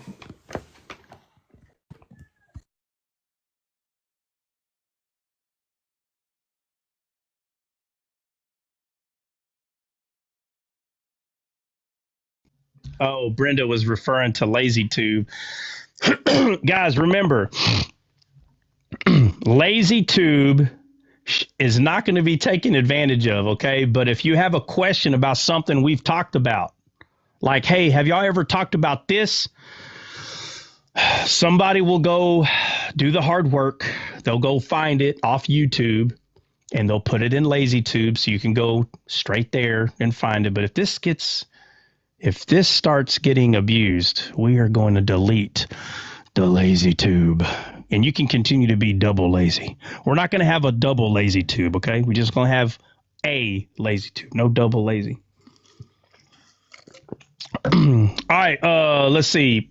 Breezy, what's up? What's up, man? What are we talking about? Let's talk about something. It's already 12. I think Dre and them wanted to get into to what? Get into what? Oh, I forget. Man, you cut out. How y'all say his name? Mephibosheth or something? oh, is that what y'all want? Mephibosheth? Is that what y'all want to talk about? Is it Mephibosheth or me? Me? Oh, me. I think you're right, Jennifer. Mephibosheth. Yeah, I think it's me. I don't think it's Mephibosheth. I think it's Mephibosheth. All right, which one we talking about? Saul's or Jonathan's? Jonathan's? I believe so. Am I right, Dre? Jennifer? He wanted to talk about Jonathan. Okay, why Jonathan's? Because he was crippled or what? I'd have to answer that. Oh, okay. You're talking about. I only brought up the secret captain, but since that's on Discord, I'm gonna go check that out. Yeah, well, hold on. Okay, hey, I was asking who watched The Secret Captain. I think Kim. Kim, are you still in here? I think Kim said she did. Because I don't know. Listen, when we did the Secret Captain series, I want to say it was 2 or 3. I do not understand what happened to him. I don't know what happened. Yeah, Kim, if you don't mind, how long? Because sometimes, like for instance, if you go to Descaled YouTube, right? Sometimes it'll be like 3 or 4 hours long, like the video, but really half of that is actually Bible talk. So Kim, if you don't mind, how long is the discussion regarding the Secret Captain? You could just put 30 minutes, 1 hour, or maybe 2. I don't know how long. How long is the actual discussion? So I'm not asking how long the video is. I'm asking how long is the discussion, if you were to guess. Oh, excuse me. Jeez. That way everybody knows. Because so the discussion itself was an hour or an hour and a half. Okay, well that's not bad. But I'm telling you, I feel like I did 2 or 3 different. It was like a series of 2 or 3. I mean, it could have all been in one. I mean, because you can, but you're just taking a lot of stuff out of there. Breezy, are you going to watch it today? I see. Yeah, it was last year, right? Man, it might have been. It said 2023. It might have 2000. Yeah, it was a couple years ago, bro. I only seen one. Yeah, I know, Kim. I know. I'm just saying. For some reason, I feel like because there's a lot regarding that, though. Kim, hey Kim. So, give me a 1 to 10. How was it? How was the Secret Captain? Give us a rating so people know, like, because sometimes video says 1 hour on the front. No, I'm not asking. Somebody go find it and tell me how long the video is. Now I need to know how long the video is. Because I'm not asking how long the video is. I'm asking how long the discussion of the Secret Captain.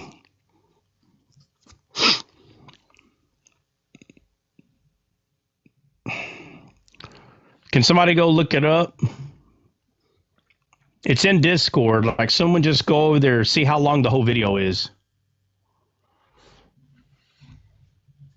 It's an hour and a half long. Okay, Kim, but how long? Okay, so now that I know how long the whole video is, I'm asking how long is the discussion, the Secret Captain? Because it can't be an hour and a half long, because we talked about other things. I'm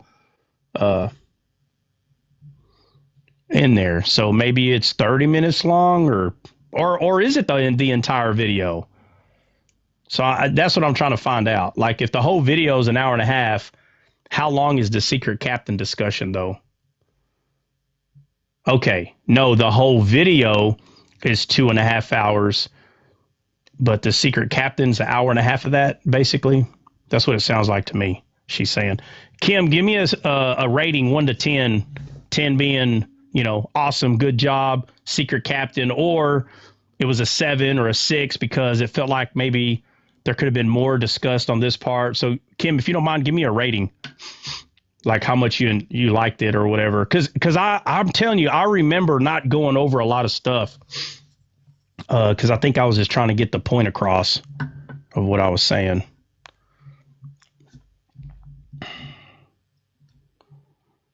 And then somebody look up, Gene, let's go over it today. No, we're going to be talking about Mephibosheth today. Okay, Kim, I guess you're giving me a 0 on the secret captain because I didn't get no rating from you at all. With a 0 in the books. That's the first 0 we've ever had. All right, let me see.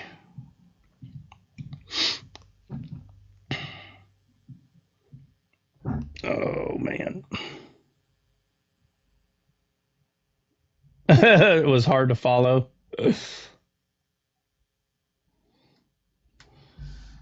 Yeah, no, when we start doing the podcast, though, guys, just about every topic that we've discussed on the lives or in the videos, they will be discussed. No, Kim, you might be someone that does better with like a podcast because there's a few of y'all in here. Matter of fact, there's about 25% of people that come to Descaled every day and they cannot stand the shenanigans. So the podcast, there won't be a whole lot of like, goofing off. I'm just being honest. You'll probably see me you'll probably think I'm not being myself. And it's not that. It's just there is a time to goof off and there's a time not to. And I understand the importance of the podcast. So you're not going to see me goofing off. You'll see me actually being serious regarding the word. And it's still going to be me. I'm going to giggle and there'll be some laughing, but 90% of it is just going to be. So for Kim and Tammy and some of the other people in here that they just want to hear like Bible only, which is like 25% of people in here. Brenda, jeez. Brenda's like, oh, I'm so used to the church setting. Can you act like a pastor? Yeah, let me go put my suit on from Irvine. Oh, Lord. Oh, man, I don't know where this came from. Nowhere in the Bible. If anything, Jesus makes fun of the people who dress pretty. He makes fun of them. He's like, oh, look, they're decked in their gold and silver and scarlet. Oh, wow. What nice clothes. But your heart is far from me. You'll know them by their fruits. Talking about what comes out of their heart, not how they dress, not how goofy or serious they are. That's not how you'll know them. You'll know them by their heart. And that's not saying to go find sin and say, oh, something's still wrong with you. No. You'll know if Jesus is in the person or not. You understand? It's like, again, flipping through a photo album and you see one picture, that person is red, that you can recognize. You'll be able to see, oh, no, that person's, everybody's personality is different. Not everybody's personality is the same. Funny, I just lose my train of thought. No, Kim, I know. Trust me, I know. I'm really just giving y'all a hard time. But goofing off and those things can, people will laugh with you, but it can get you to lose your train of thought. So there's no disagreement. I know. I like everything. When you're doing the podcast, like say you're recording them, right? Is it live or is it where you can't, I can't talk about something else, you could just cut it out? No, it's not live. Nope. The podcast the podcast will not be live. There will be nobody in the podcast like through a phone call. I mean, we can make a phone call, but it's not going to be your typical live where there's a bunch of people talking, interrupting. There's none of that. The only people that's going to be in the podcast are the ones that are going to be inside this podcast room, and we will be recording the conversation that we're having. That will be the podcast setting. So, but there are going to be times where I can make a phone call to someone and you'll be able to hear them. And I can set it up to where you can see them in the podcast. We can do that too. That's not a problem. But because some podcasts are going to be like that, where, Dre may not be able to come down, but for the most part, he'll come down to the majority of them. But there might be someone that's like, hey, I can't make it. Maybe we can do a video call, and the system that we have, we can put their face up on the, like basically you'll see it, like, I'll point, like you'll see their face like right here in a square, right here somewhere.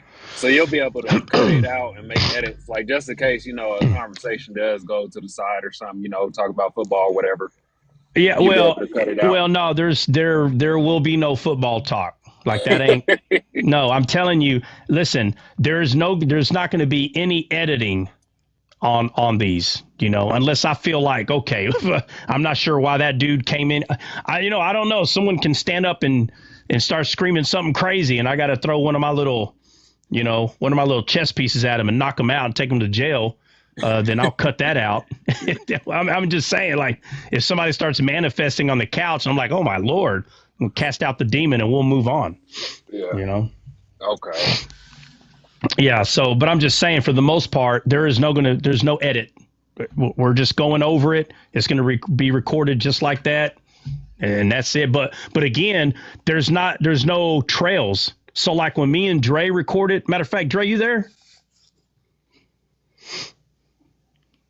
I guess he was or something. Yeah. Yeah, I know, but I didn't know if he could still hear or not. But I want to say it's an hour long. Like we recorded for 1 hour. And when I say that's all we talked, so just think, some of our lives are 2 to 4 hours long. But y'all know darn well about an hour of it, if I was to accumulate all of it, it's shenanigans. It's a bunch of fluff, and out of the other 3 hours, an hour of those 3 hours is me kind of just poking around a bunch of questions that are being asked. So, out of 3 to 4 hours of recorded, of recording, only 2 of it is like vital information, out of 3 or 4 hours. The podcast, you have to understand, if I was running the podcast like I was the live, it would still be 2 or 3 hours. That it would be the same. But you have to understand, we're not live, and we're just having the conversation about the Bible. That's it. So it's an hour long. So it takes away all the fluff. So it's not going to be a live, none of that. It's just going to be just the podcast recorded, and that's it. So. So if anybody, we are taking ideas. So our intro is only going to be about 5 seconds long. So if somebody has a 5-second clip of descaled that they think would be awesome for the intro, and I'm talking of it's descaled material, get that intro, that 5 seconds, record it, and send it to send it to, or you can put it in descaled if you want to. I mean, descaled, Discord. You can put it in Discord, and make sure that me, Dre, Jordan, Big Net, make sure somebody sees it and say, hey, this is an idea. Don't just put it on Discord and think that somebody's going to see it. You might have to call somebody out or send it directly to someone in Discord. So if you have a good idea what it could be, and I'm telling you right now, don't get mad if yours is not picked, because right now there's about 30 of them, but I've looked over a few, and I want to say one of them that Breezy sent, I was like, man, matter of fact, I can't remember what it was about, but it was too bold. I just don't remember what it was. But Breezy said, remember you said the only people that are going to be coming here. Hold on. Bill, what'd you say, Bill? Don't say it here. No, it's all right. It's okay. What is it, Breezy? You said the only ones that should be coming here are the ones that want to learn. Yeah. I clicked that. I said, oh yeah, we need that. Yeah, no, it's funny, but I don't. That's too bold for some people, man. If people, they might melt in their seat. We'll never see them again. Now, it is true. What do you say, Bill? Like this severe storms over here. I'm saying that some people are sensitive. Yeah. Yeah, they're too sensitive. Matter of fact, there's some people that are so sensitive they hurt themselves. You know, you would have more friends in this life if you would choose a person over your feelings. That is such a fact. There are so many people that they have ruined relationships because they rather have their feelings. Well, then go ahead, go keep your feelings.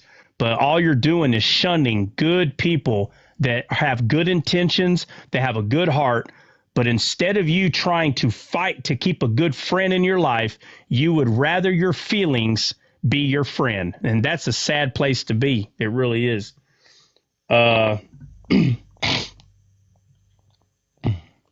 Yeah, Tammy, I saw it. She made a TikTok video that's got descaled on a billboard. Yeah, but I don't think it's a real billboard, Tammy. I think it's it's just a video of what descaled would look like on a billboard. I don't think it's out there really on a billboard. Not there yet. It will be. Yeah. No. It'll be out there. We already have. There's many ways that we can do it, so it'll be out there. 100%, it will. Trot, say if you ain't talking about Jesus, then you ain't talking about nothing. Oh, that's actually a good one. All right, so Giving Grace and Breezy, I need y'all to find a clip of that being said, like on a live. That's actually a good idea. We can that is a top 5. That'll be one of the top 5. Let's see. For sure. Yeah. Or if anybody knows where that might be.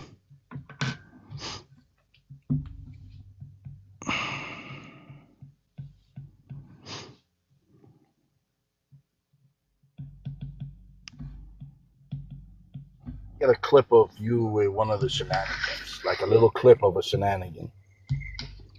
I don't know. I say that a lot. So, I mean, one of the videos is going to have me saying that. Not going to be easy to find, though.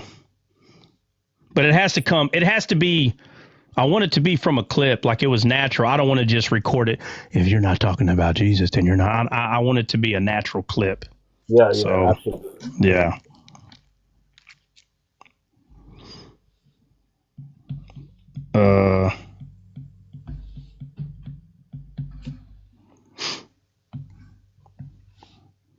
But we are going to talk about Mephibosheth today. Let me do that. Jordan said we should find one where you speak on if you don't know this parable, how will you know all others? Oh, man, that's a good one, too. Yeah. That's a good one, too. That ain't no lie.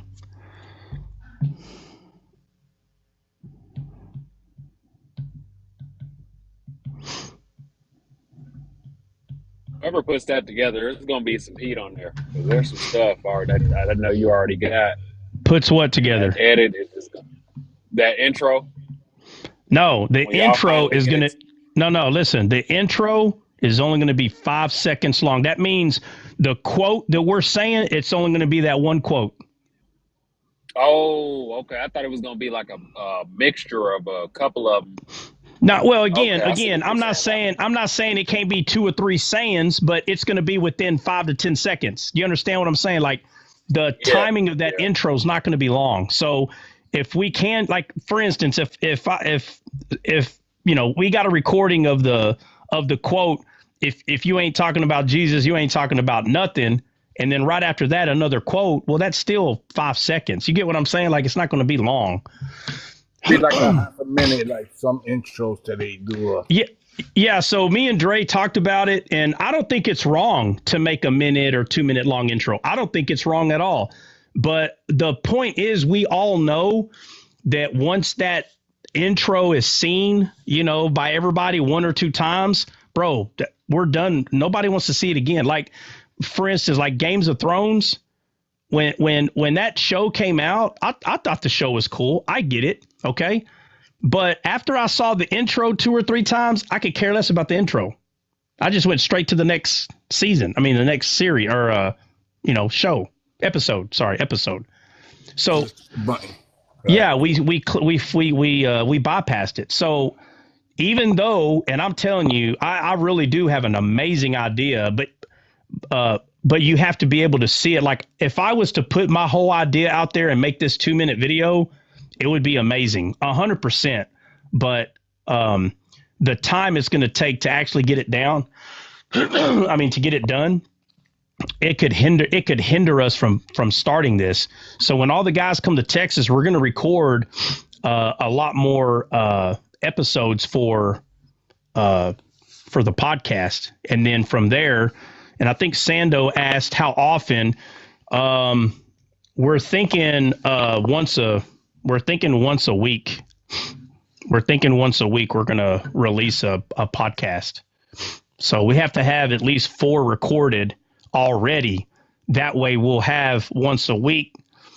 And then when Drake or whoever, there may be a couple other people that show up. But next time Dre and whoever else comes, we might have to record, 6 to 8 of them. I mean, I'm just being honest because, that's going to cover the first month, those 4. Yeah, those 4. So we got 1 hour already made. So when the guys come, we'll try to get at least 6, maybe, and then so once those 6 are made, or even 8, it'll be the next 2 months covered. One Truth. What? Does anybody know One Truth? Anybody? Okay. Truth. Okay. What's up, man?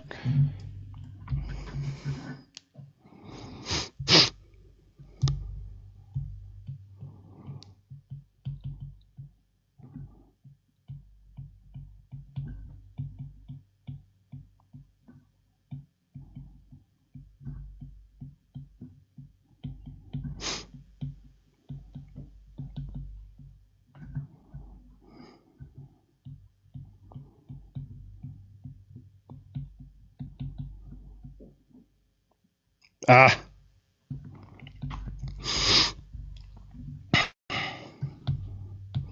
right, so who's got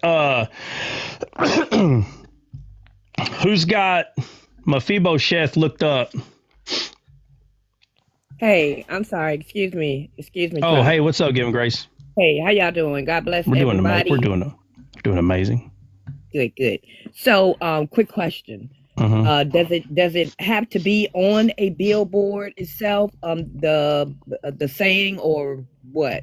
How do you specifically want it? What do you mean? What are we talking about? You were talking what you were just talking about, the D scale intro. Yeah, but when you say it, does it have to be on a billboard? What do you mean? I think I heard you say something about a billboard. Yeah, I know, but what are you talking about? Like, fill me in some more. I don't understand what you're saying. What are you? As far as the introduction to drawing others to descale, did you want it specifically on a billboard, preferably, or? Oh, okay. So, all right, I think you're mixing two things. Okay, so so the intro for the podcast is I'm talking about the music that's going to be playing right before the podcast starts. Okay, gotcha. Like just like you were to watch a show, there's an intro, like a music, and there's things you see right before the show starts. Oh, okay. So on YouTube, there's videos and there's live recordings. So what we're asking is if somebody can go on there. Okay. Now, again, we have many to choose from, but I'm telling you, everybody has a different perspective. So So, like, for instance, aren't you the one that said if you ain't talking about Jesus, you ain't talking about nothing? Yes, sir. I got that from you. All right, right. But I actually say that in the recordings. Gotcha. So what I'm saying is I need someone to find that live where I'm saying that and clip it. And I'm going to take that voice of me saying that, and that will be the intro of the podcast. Oh, cool. Okay. Okay. So, the one that Jordan just said is when he's talking about where Jesus talks about the parable of the sower. So I'm going to,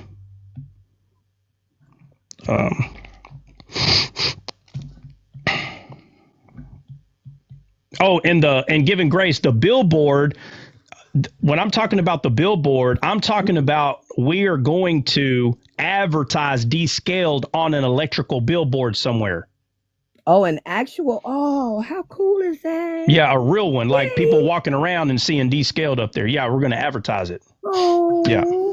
Okay, all right. Yeah, that's what the billboard was for. Okay, because I know I heard billboard. Yeah, you did. It's just we were talking about like 2 or 3 things at the same time. So. Okay, that's cool. All right. Yeah, you're good. I think you need to have something in there about making disciples as well. Well, and that's the thing. That's why I said everybody's perspective. See, there's, for some reason, just the way we are, everybody's perspective about descaled's a little bit different. And a lot of it comes from like church hurt, or it comes from bad relationships, whether it be marital issues or friends, family. Everyone's perspective is a little different. So everyone is going to have what in their head, what they think like would be very important, but it's important to them because that's something that draws them to descaled. So for Jordan, I'll use Jordan as an example. I'm not confused on why Jordan point out, if you don't understand this parable, how then shall you understand all other parables? Because Jordan was a pastor's son, right? And so he's been to all kinds of churches. He's been on mission trips. He's done the church like the religion thing. But when we started going over a lot of this, the thing I remember him telling me, the thing that really helped him fully understand what it was that I was doing is the fact that how is it that he's been doing this his whole life and no one picked up on Jesus saying, if you don't understand this parable, how then shall you understand all other parables? And so it was a huge eye opener for him to be able to go further into the word. So he already understands, like the basic 10, 15. We all know the basic things, right? Salvation, baptism, whether it be water or not, like these very basic things, like what is salvation, like very basic. He already understood them. He's known them for years, but no one ever went any further. And so when he heard me going further, that's why he's saying that, because to him, that one stood out. Like he knew like, oh, wait a minute, there is more to learn. And he knew there was more to learn. But like Jesus said, there's few laborers out there, and Jesus is not lying. So we may see 200-300 people on TikTok claiming to be a laborer.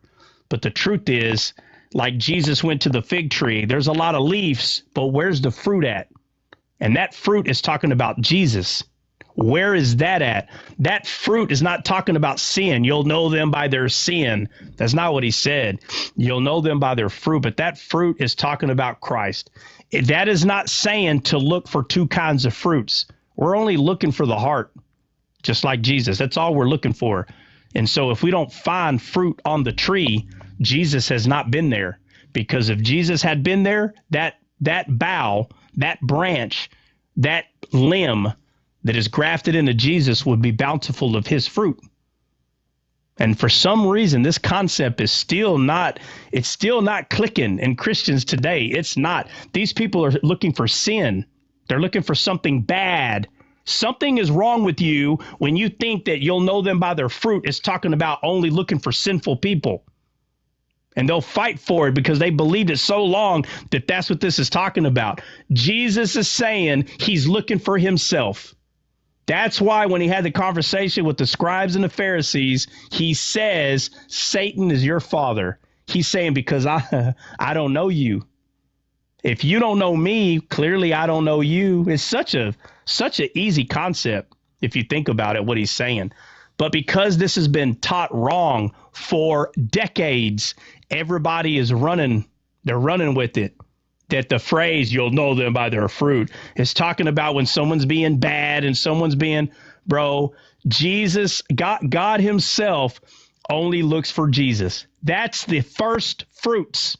He's only looking for him. If you're not of him, he don't care what kind of other fruit you're claiming to be. It's so fun. God is not, when he looks down here, he's not looking for good and evil like the way people think. He's only looking for his son. And you better pray, whoever you are, that you are a bough that is full of the fruit of Jesus. Jesus said, you read the scriptures seeking life, but they contest of me. He's saying, if you don't see me, something's wrong with your eyesight. That's what he's saying, period. Something is wrong. All you see is Moses, Abraham, and the law, my friend. How has the first fruit came alive in you? If the first fruit came alive in you, that'd be the only thing you'd talk about. But instead, you rarely talk about, you use Jesus's name as a precursor just to talk about your law. My friend, you are dimmed. You are blind. Your eyes are blind. Anyone that falls into that trap, you're blind. 100% you're blind. So that's why, and I'm not trying to just point out Jordan, but I remember when he told me what he told me, and I said, okay, I get. So it doesn't surprise me why that would be the one that Jordan would pick. And like Kelly, what was the one you just brought up, Kelly? Discipleship? What out of all the things you heard me talk about, why would that be the one that you would choose to be the clip? Because that's what the Lord's commanded us to do, go and make disciples. Well, it is true, but out of all the things I've talked about, there has to be a reason that you would choose that one. Because there's a lot of things. That's what the Scaled has done, is going out and making disciples. Yeah. That's what you've done, Trot. Yeah, no, I know. But what I'm saying is everybody, like if you were to sit down and ask yourself, why would I pick? Because it's your choice of words, right? There's I'm sure there's 100 phrases that I've said that we could clip. But what I'm saying is everybody would choose a different one. And it's because of what they've been through in their life. And they're like, hey, I really think that Descaled could help out a lot of people. And anytime I ask them, why is that? And they're like, well, you were talking about this one day. Now, again, after a while, you'll find groups of people that kind of relate to the same quote or teaching. But what I'm saying is it's different for everybody. That's why I'm asking everyone to give a quote, because everyone's perspective is going to be a little different. It doesn't mean that somebody's quote that they're sending is a better quote. There's no better quotes. Okay, there's no better quotes. And for giving Grace to say, if you ain't talking about Jesus, you ain't talking about nothing. What she's pointing out is, and I already know, anyone that would choose that is just pointing to the root of the problem. And Jesus is always the answer. So if you're not talking about him, well, then what are you talking about? Because the truth is, according to God, you're not talking about nothing. So that's why she brought that one up. And that is facts. Okay, 100%. So, can I say something, Trev? Yeah, well, go ahead.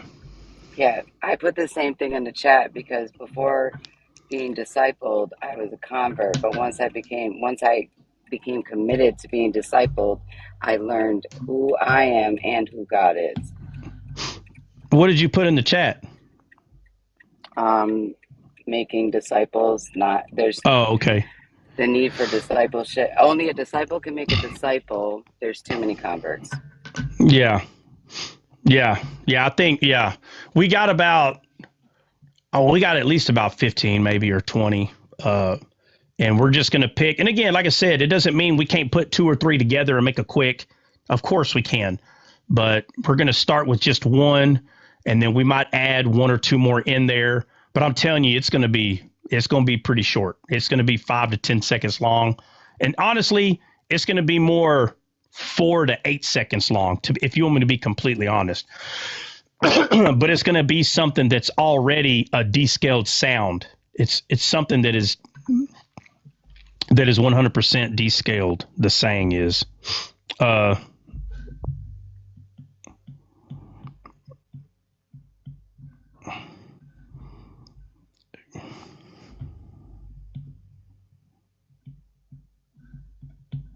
Yeah, I mean, and last point before we move on and get started, I mean, if you really want to talk about holiness, setting yourself apart, becoming a disciple, you really can see yourself set apart from a lot of people and a lot of teachings, especially on this app.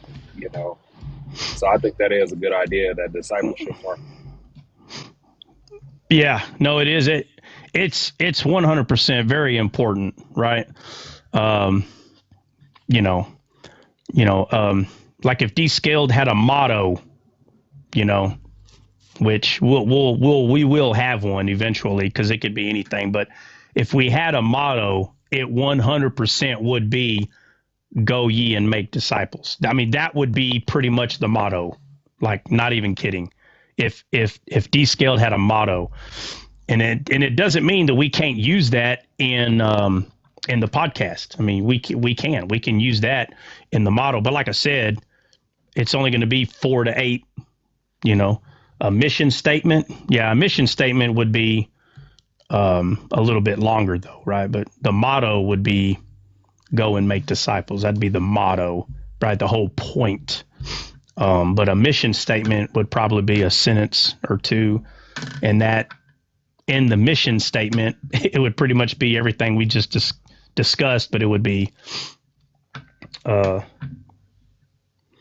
the problem is converts think they are disciples. Yeah, and that's the thing. You got to remember, they are saved, right? And I am talking about converts that are saved. To a degree, they are disciples, but you can't be a disciple and stay in kindergarten or first grade for 10 years. So it's not that they're not a disciple. It's just that, don't misunderstand. Because remember, guys, disciple means learner. That's what it means. So all of us are considered disciples or learners of God, learners of the Spirit, learners of the Word, whatever game you want to play. But the problem is, if they were discipled by a discipled, they still wouldn't be in kindergarten after 10 years. There's people that will come on here and they'll say things like, "Oh, it sounds like you're going over the basics." And I said, "Oh, what level are you?" "Well, and I start asking them questions. I'm like, it kind of sounds like you're still at the basic area. You can't answer these questions, because they'll come in when I'm going over something that's still kind of basic, but I start getting deeper and they're kind of up the creek without a paddle all of a sudden. Right. But,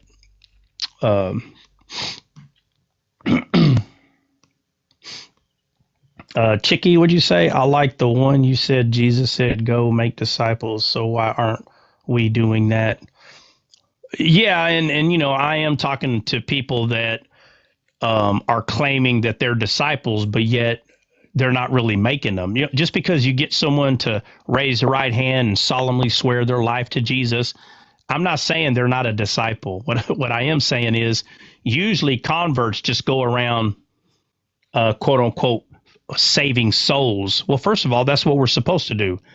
But if you can't take them further than that, something's wrong, right? And usually what the problem is converts can only make a convert. But the thing is, that's not what Jesus told us to do. And that's not what Jesus showed us. And that's not what Paul showed us. Paul, listen, after he built the church, some time have passed, and he was excited to go back to that church and talk to them what he was calling the meat. The only reason why he called it the meat is because it was deeper of the things that he already taught them. Obviously, he talked to them about laying of the hands. Obviously, he talked to them about Jesus crucified. He talked to them about all those basic things. He wasn't going to come back and just talk about those things again. He was ready to help them grow. But when he showed up, he said, what the heck? Man, I was hoping to bring meat to y'all. And he's like, but you're still like babies on milk. He goes, are you not still babies when there's envy and strife among you? That's all you're doing is fighting. And it's funny to me how people do not understand what could they possibly be fighting over. Let me see if anybody here. Somebody, what could a church full of converts, okay? Paul is trying to disciple them, but they're still at convert stage. So they're in kindergarten. What do you think they're arguing? Let's see, anybody here got common sense? What could they possibly be arguing about? Huh? Baptism, the law. Yes, bro. All that crap. Did you see the people on TikTok arguing about? When are these goofballs going to learn? When are they going to see this? Where are you wasting your time with that, bro? Come on. Topics. Once saved, always saved. Water baptism.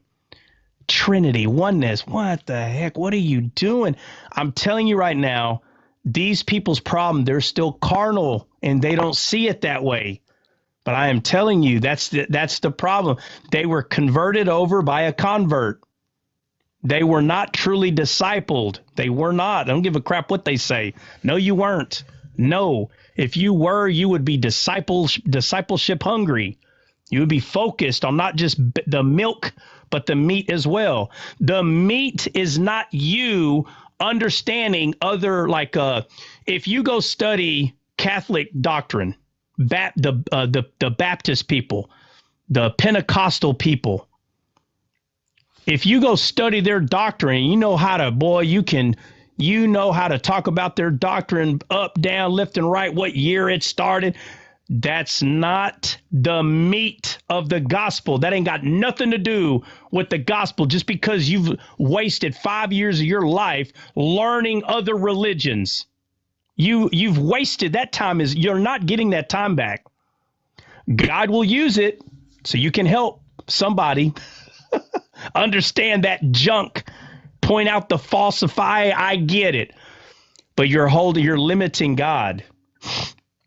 You're limiting God. He's telling you to make disciples, and you're not doing it by finding someone that don't understand the hypocrisy of the Catholic Church. Now, first of all, there's a lot of people that do this. Okay, so don't think that I'm not trying to pinpoint anybody. Our job is to make disciples, and you're not doing it by going around and pulling people out of false religions. And that's what Islam does. They go to these converts and they literally convince them, see, you don't know enough about the Bible. Islam is true, bro. Let's look at the tactic. All they do is they go around trying to get people to start questioning what they believe. And then they come in with the kill. Yeah, Islam is your savior. And that's what these denominations do. And yes, I'm talking about all of them, Baptist, Pentecostal, Catholics, all of them. They get you to disbelieve what you believe. And then they come on in there and go, I like the guy that came in here earlier, Mr. Miyagi, the Danielson guy. He comes in here and he's like, well, I used to be this, I used to be that until I found the Catholic Church. That's funny. You were saved before you were a Catholic? And then you're going to tell everybody to believe, but when I became a Catholic, I became closer. Boy, they really made you believe that. I'm as close as I could ever. See, I already understand that I'm as close as I could ever be. That's how you know he was a convert. He converted him. He wasn't a disciple. A disciple, there is no closer. You cannot be closer to God. If you got the same spirit that resurrected Jesus from the dead, I'm going to say that's a pretty full, powerful spirit, bringing someone from the dead. And I have that same spirit living in me. And I still have to be convinced that I could be closer. You're a convert. You were never discipled. If someone did not tell you, there's nothing you could do to become closer to God. If someone did not already tell you that, my friend, when you became saved, then you were a convert. And so, which means easily persuaded to join whatever denomination easily because you're a convert. But I don't hold to any of these denominations. Those denominations have nothing to do with my salvation. No denomination will be able to say, we saved Trot. You'll never be able to say it. I got the truth without being part of any of them. So that's why I tell everybody to make disciples. Right? So if we would have a motto, that would be it.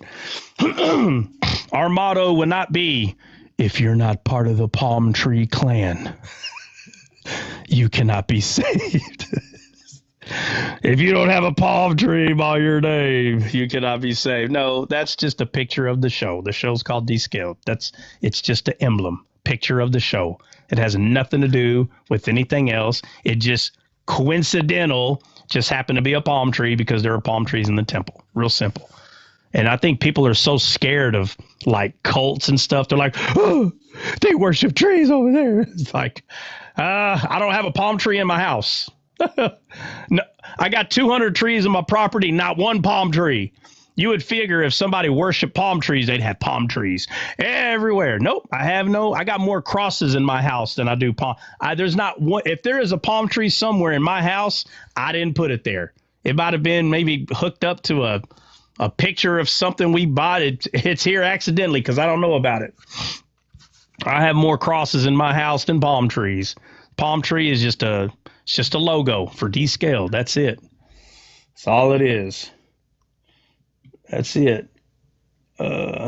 There's a distinction with convert and disciples. Yes, there is a distinction between a convert and a disciple. They are not the same. Okay. And when I say convert and disciple, convert, I'm talking about people who've been saved 5 or 10 years and they're still on milk. Convert. That's who I'm talking about. The disciple, they become weaned and they eat meat. And before you know it, they're making disciples. A convert doesn't make disciples. They just stay a convert because they haven't been discipled. They don't know what to do. And in your cup? What do you mean, and in my cup? Were you talking about the palm tree? Yeah, but again, it's the logo, bro. So the logo's in my house. I have one right here. I mean, if you're trying to be technical, Sando, I do have one in my house, the logo, but I'm already talking about the logo. So you're talking about the logo. I know, but I'm going to troll you back, bro. Y'all should know this by now. I'm going to troll you back. If you troll, I'm going to troll back. If you throw hands, I'm going to throw. If you troll, I'm going to troll. Let me finish writing this down.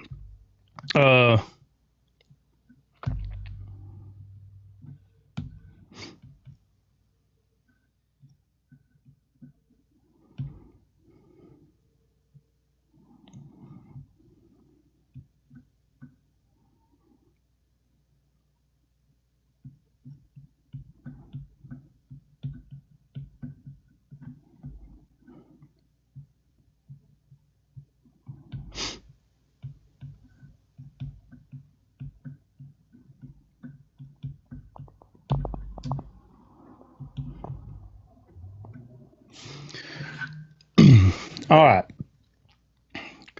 All right. Who's got it pulled up, man? Who's got Mephibosheth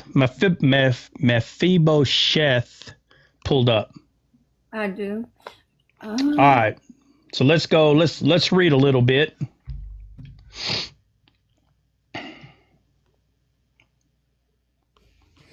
Okay, so I found out where it talks about David showed kindness to him. Yeah. 2 Samuel chapter 9. Excuse me. Verse 1, and I'm not sure how far down. All right, hold on a second. 2 Samuel. Hold on. 2 Samuel.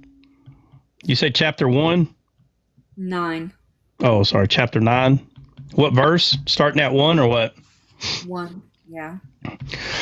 All right, let me get there real quick. You want to read it? I gotta. Yeah, let me get there before we read it. Are you gonna read it? It's knocking at my door. Okay, go ahead. Go get that. It's the police. Run. I'm just kidding. Don't run. Make it worse.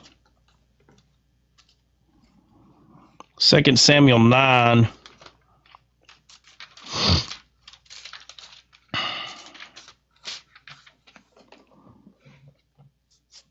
We'll read it as soon as she gets back.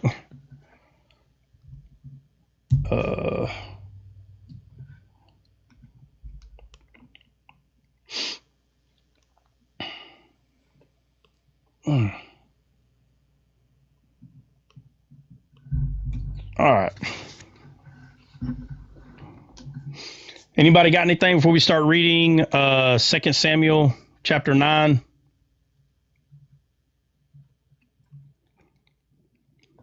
No.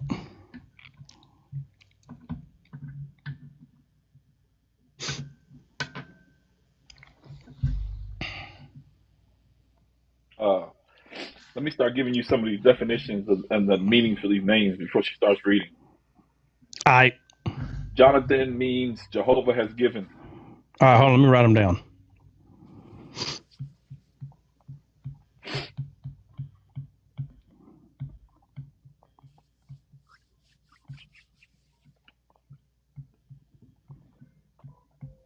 Okay. Ziba, Z-I-B-A, means statue. Statute. Statue, like S-T-A-T-U-E. Statue. Oh, statue. All right. Let me see. Go back. Jonathan. You want Saul? House yeah. Go ahead and give me Saul. Yeah. All right. Saul is Shaul is desired.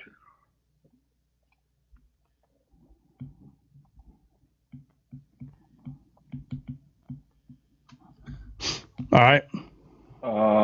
Okay. Then we have it says, Ziba said unto him, behold, the house of Machir, the son of Amiel, in Leobar. So I'm going to give you all those right now. All right. Machir. Okay. So the first one is going to be the house of Machir, M-A-C-H-I-R, which is sold. Like you sold something? Yep. Sold. All right. Sold. Amiel. Okay. Means my kinsman is God.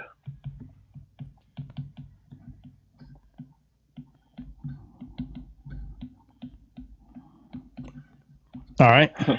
And Lodabar means not a pasture.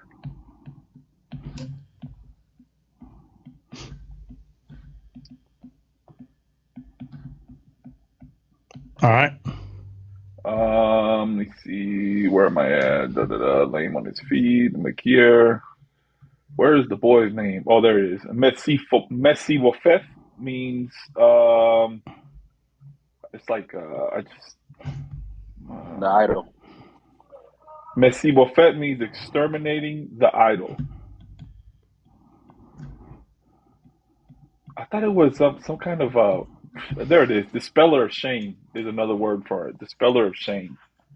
I knew it had a different meaning.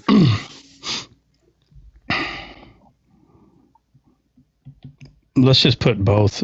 Dispeller of shame, and what's the other? Yeah, exterminating the idol.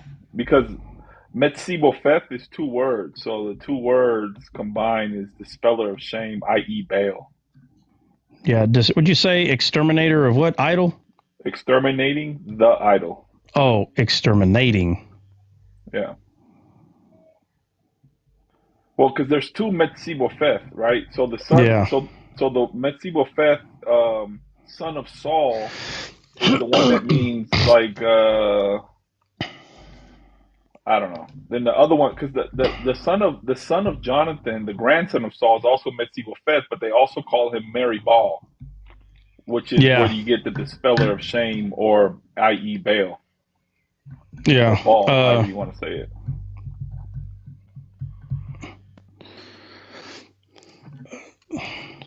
Goes back to there's two of everything. Two Mephibosheths. Yeah, there is. Right. So, yeah. So his name, because it's like a compound word, right? So you have exterminating the idol, which is, we know that means getting rid of idols, and then dispiller of shame. It means the same thing, getting rid of shame. So his name Mephibosheth means to get rid of shame and idols, right? That's what the name means. So.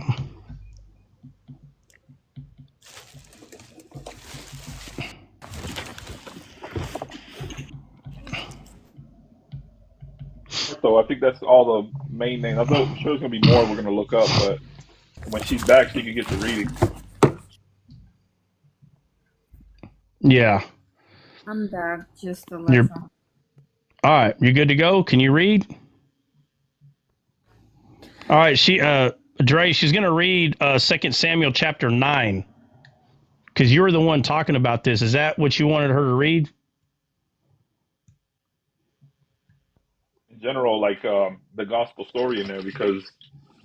No, I know, but I need you to check 2 Samuel chapter 9. I need you to check if that's what you're wanting her to read, though. Yeah, where he's seen at the table with David. Yeah, that's the one. That should be where he's sent to get him. Yeah. Okay. Okay, so 2 Samuel chapter 9 verse says, And David said, Is there yet any that is left of the house of Saul, that I may shew him kindness for Jonathan's sake? And there was of the house of Saul a servant whose name was Ziba. And when they had called him unto David, the king said unto him, Art thou Ziba? And he said, Thy servant is he. And the king said, Is there not yet any of the house of Saul, that I may shew the kindness of God unto him? And Ziba said unto the king, Jonathan, have yet a son. All right, let me say this. So Ziba's name means statute. Okay, so I want someone to go to the Webster's Dictionary, okay, and look up the word statute, and somebody read that. How the word statute is defined. So here, we don't have to go to the Greek or the Hebrew, right? We don't have to. We've already done that just so we can hear or see what Ziba's name pretty much means, and it means statute. So let's go look at what the word statute means. Who's got it? Who's looking it up? Nobody. Everybody. I just was giving somebody else a chance, but I'll look it up. That's fine. Look it up. Statute means, according to the law library. No, I'm joking. God. Let me see. Where'd it go? Okay, there it is. According to the Merriam-Webster dictionary, it's a three-dimensional representation, usually of a person, animal, mystical being, that is produced by sculpting or modeling or casting. Okay. So statue, how's it spell it there? S-T-A-T-U-E-S. Hold on. T-U-E what? S-T-A-T-U-E. Okay, so it stops at an E. All right, so a statue is, give me a few words there, because I want to write them words down for statue. It's a three-dimensional representation. So, like... no, keep reading. Just keep reading. I'll pick them out. All right. It's a sculpturing, modeling, or casting. Okay. Of Sculpture. A person, animal, or mystical being. Yeah, I'll just put sculpture or... modeling or casting. Modeling, yeah. Model. Yeah. 3D. I'll put 3D picture. I think we all know what that is. You could actually just like throw in there Mother Mary if you wanted to. All right. See, now you picking a fight. Now you fighting. See how you fight. See how he does that, y'all. See, this is what Dom's talking about, bro. The Protestants always got something to say. They're talking about Dre, bro. Jeez. Oh yeah. I do. Yeah, but you be attacking, bro. Stop attacking. And it's always them. I'll just be minding my business. They'll come, hey, do you believe? Like, get your butt out of here. They attack. I'm not going to be attacking. He chose violence.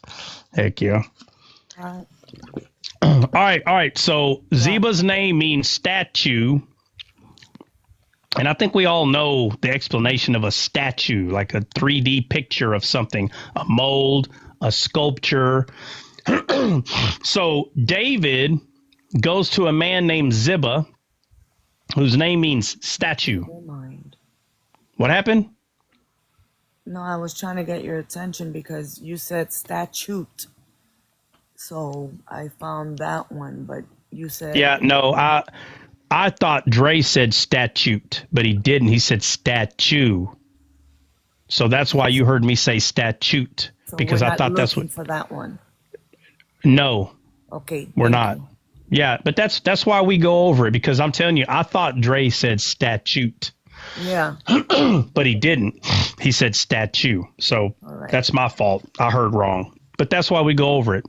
It's all good. Got it. But all right. So David goes to a man whose name is Statue. And he says to this man, hey, he says, let's see, the house of Saul, I may show. Yeah. And David said, is there yet any that is left of the house of Saul that I may shew him kindness for Jonathan's sake? So he asks Ziba, whose name that means statue. So David, 100%, is looking for a physical person. That's why he's asking statue.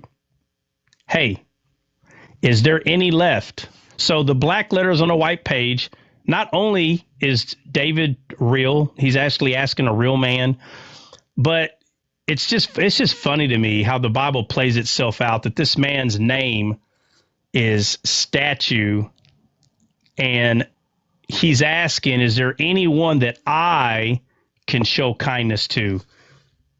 And David is a shadow of Christ.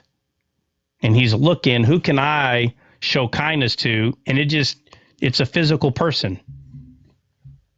I think it's just so funny how some of this plays itself out, that he's asking this man,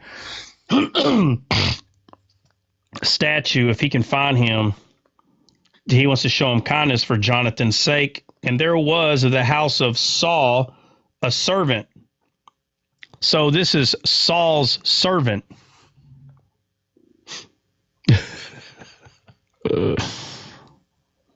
Saul's name being desired. It's just so funny that Saul, being a physical king, not the actual king of the people, he's a physical king. It's just so funny that his servant, his name was statue, bro.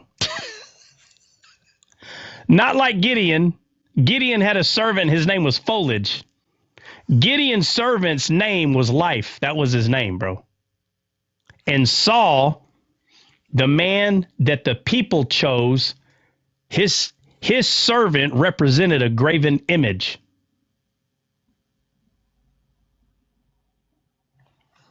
And the kingdom was stripped from him because he had the wrong servant.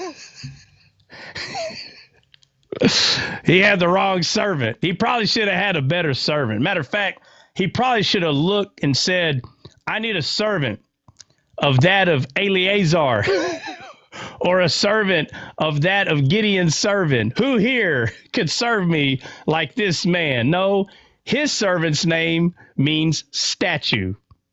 And you see, the man said that David said for Jonathan's sake, not for Saul's sake. Yeah, not for Saul, for Jonathan's sake. Right. Just like, right. So he's talking in the same way that God talks. God says, I need this to happen. He's talking about Jesus. He's pointing to Jesus. I need this to happen. Then he says, for my sake, he says, not for their sake, for my sake, I need this to happen. And here he says, is there anyone here, right? That he says, and he said, is there any that is left of Saul that I may show him kindness for Jonathan's sake? Not for Saul's sake, for Jonathan's sake, because he knows that these people are going to be kin to Jonathan. And Like, so would that go with like, remember when God said like he won't destroy Judah for David's sake? Yeah, that's what I'm saying. Yeah. For the beloved sake. So yeah, right. Yeah, it's always pointing to the younger a lot of the times. It's always pointing to the younger, right? And it's always pointing to the one that stays in union with God, like the picture of that. Eric said Ruddy. Yes, Jonathan definitely represented the ruddiness. And it said, and when they had called him to David, right? So the king said unto him, art thou statue, Ziba? And he said, thy servant is he. Is he? And the king said, is there not yet any of the house of Saul that may show kindness of God unto him? And Ziba said unto the king, Jonathan hath yet a son, which is lame in his feet. Somebody go look up that word lame.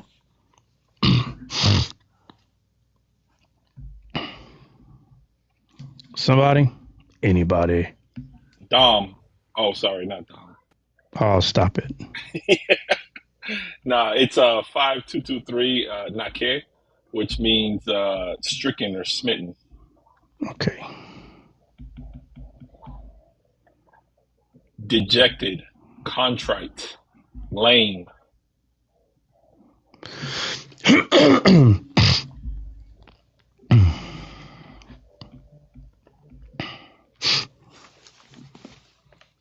Yeah, but it means smitten or stricken. That's what it means. Like the same word as contrite heart. It's dejected contrite. The different contrite. Yeah, dejected. Yeah. That's why he's lame, right? Like the Bible tells us, right? So literally, it says literally maimed. Oh, maimed? Yeah. So it says. Hold on. Wait. Time out. Hold on. His name is lame, right? No, lame. The word is lame. The word that we're talking about is lame. Yeah, Lame. Yeah, and it means smitten, i.e. literally maimed or figuratively dejected. Yeah, maimed or dejected. Yeah. Right. And so look at the way it describes it, though. It says, which is lame on his feet. That means he doesn't have beautiful feet. I'm just saying. He doesn't have beautiful feet. He's lame. He's lame. But obviously good news is about to be brought to him, right? Good news. Good news. Yeah, good news David's is about to be. Yep. What? I see, yeah, because David's about to show kindness. Yeah, he's about to show him. He's about to show him 100% kindness. Right. All right. Let's see. And the king said unto him, where is he? All right. Jennifer, go ahead and read 4 through 8 and just stop. Okay. Verse 4, and the king said unto him, where is he? And Ziba said unto the king, behold, he is in the house of Machir, the son of Ammiel, in Lodebar. Then the king sent and fetched him out of the house of Machir, the son of Ammiel, from Lodebar. Now when Mephibosheth, the son of Jonathan, the son of Saul, was come unto David, he fell on his face and did reverence. And David said, Mephibosheth, and he answered, Behold, thy servant. And David said unto him, Fear not, for I will surely shew thee kindness for Jonathan thy father's sake, and will restore thee all the land of Saul thy father, and thou shalt eat bread at my table continually. Stop there, or next one. 8. And he bowed himself and said, What is thy servant, that thou shouldest look upon such a dead dog as I am? All right, so he called himself a dead dog, right? And he's calling himself a dead dog because his father disgraced his name, right? Yeah. All right, so now before we move forward, I need to know who is the mother of Mephibosheth. Who's his mother?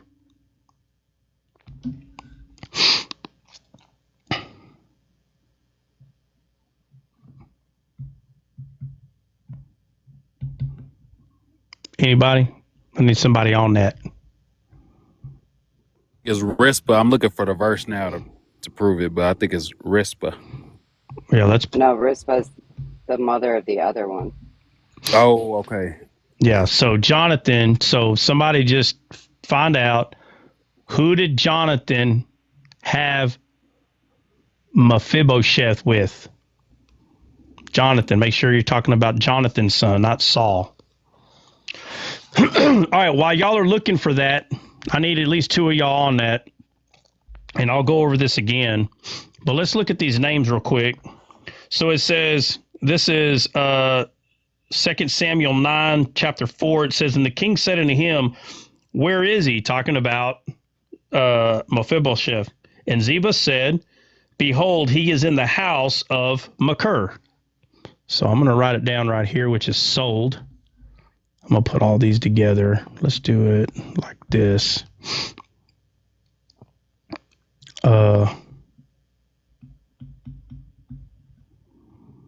Mention Meribal's mother.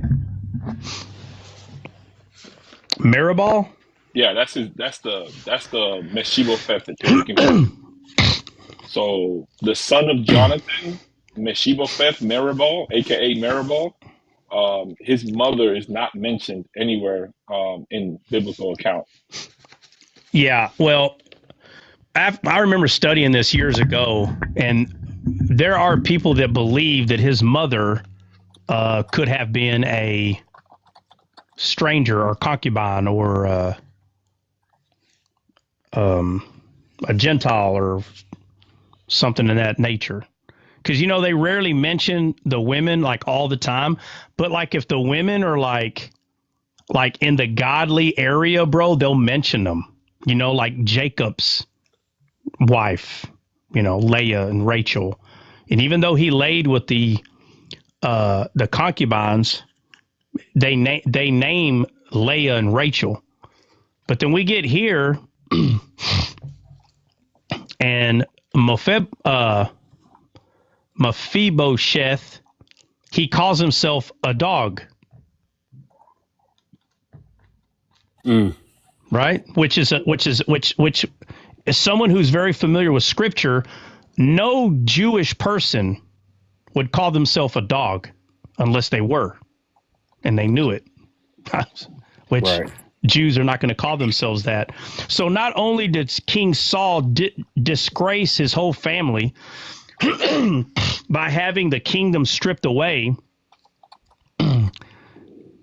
there are people that say that Mephibosheth very possibly could have come from a non-Jewish person. So he wasn't just a dog in one way, he was a dog in two ways. And he has the king standing here, and he knows, like, I know I know that I'm of Saul's family, obviously, and he says it right here. I'm right here where he was born in scripture. I don't know if you want me Okay, to go read ahead. Now go ahead. It's in 2 Samuel chapter 4, verse 4. It says, "And Jonathan, Saul's son, had a son that was lame on his feet. He was 5 years old when the tidings came of Saul and Jonathan out of Jezreel. And his nurse took him up and fled. And it came to pass as she made haste to flee that he fell and became lame. And his name was Mephibosheth. Yeah, now read again. Start over.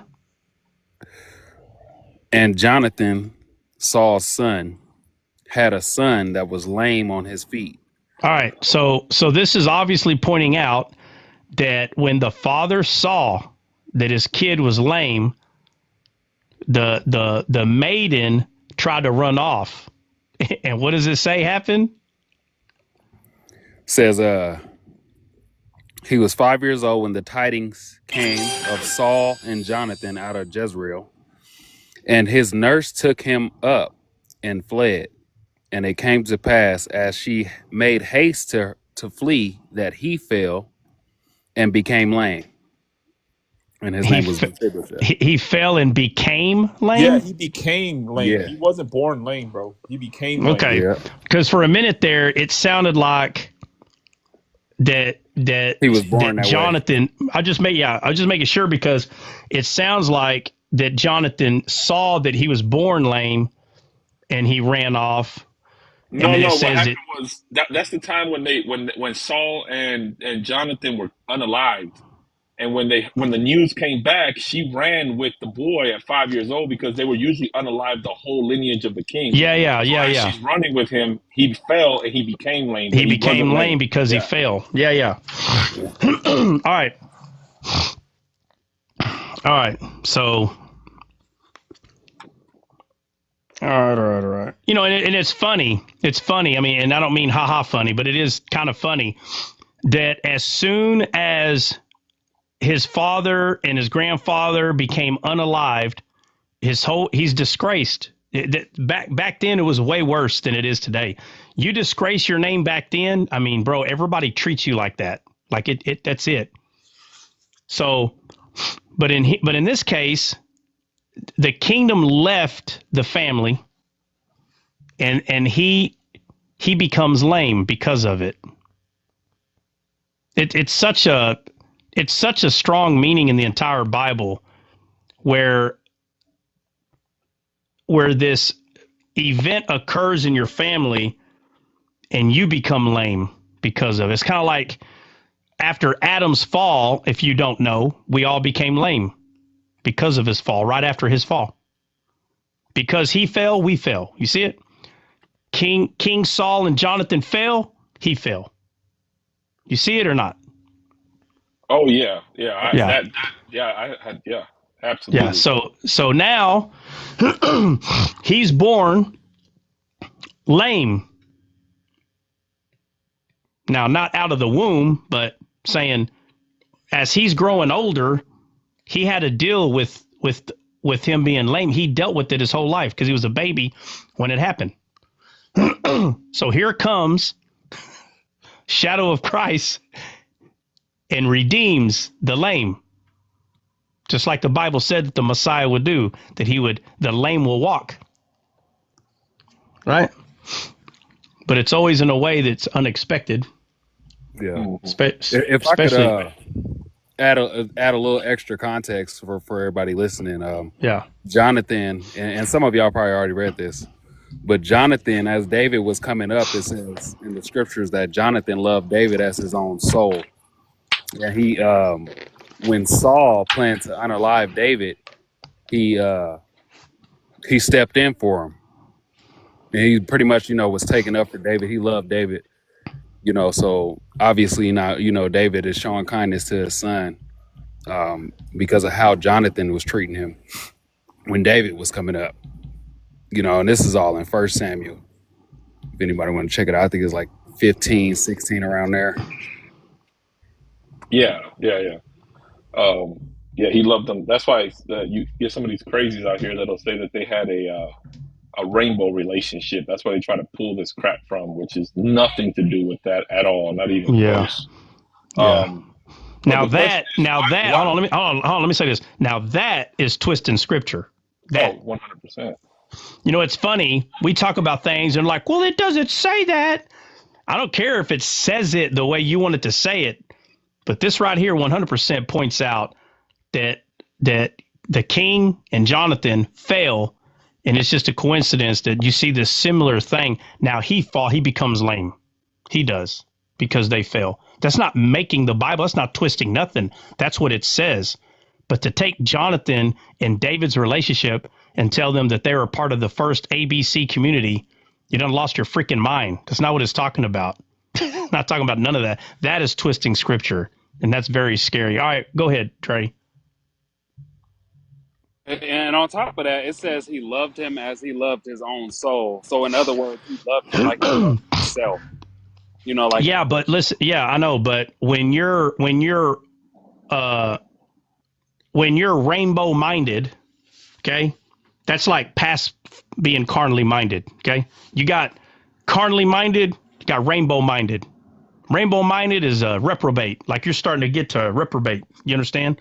We can all act out in carnality, but I guarantee you, not all of us can act out in reprobate. Okay, unless you're getting to that point, right? So, but what I'm saying is, so we know when the Bible's talking about loving the soul, it's pointing to something very specific.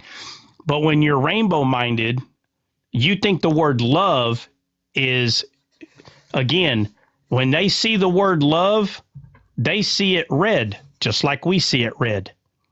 Except when we see love, we think of Jesus's love, grace, and mercy. When they see love, they think it's pointing to what they call love.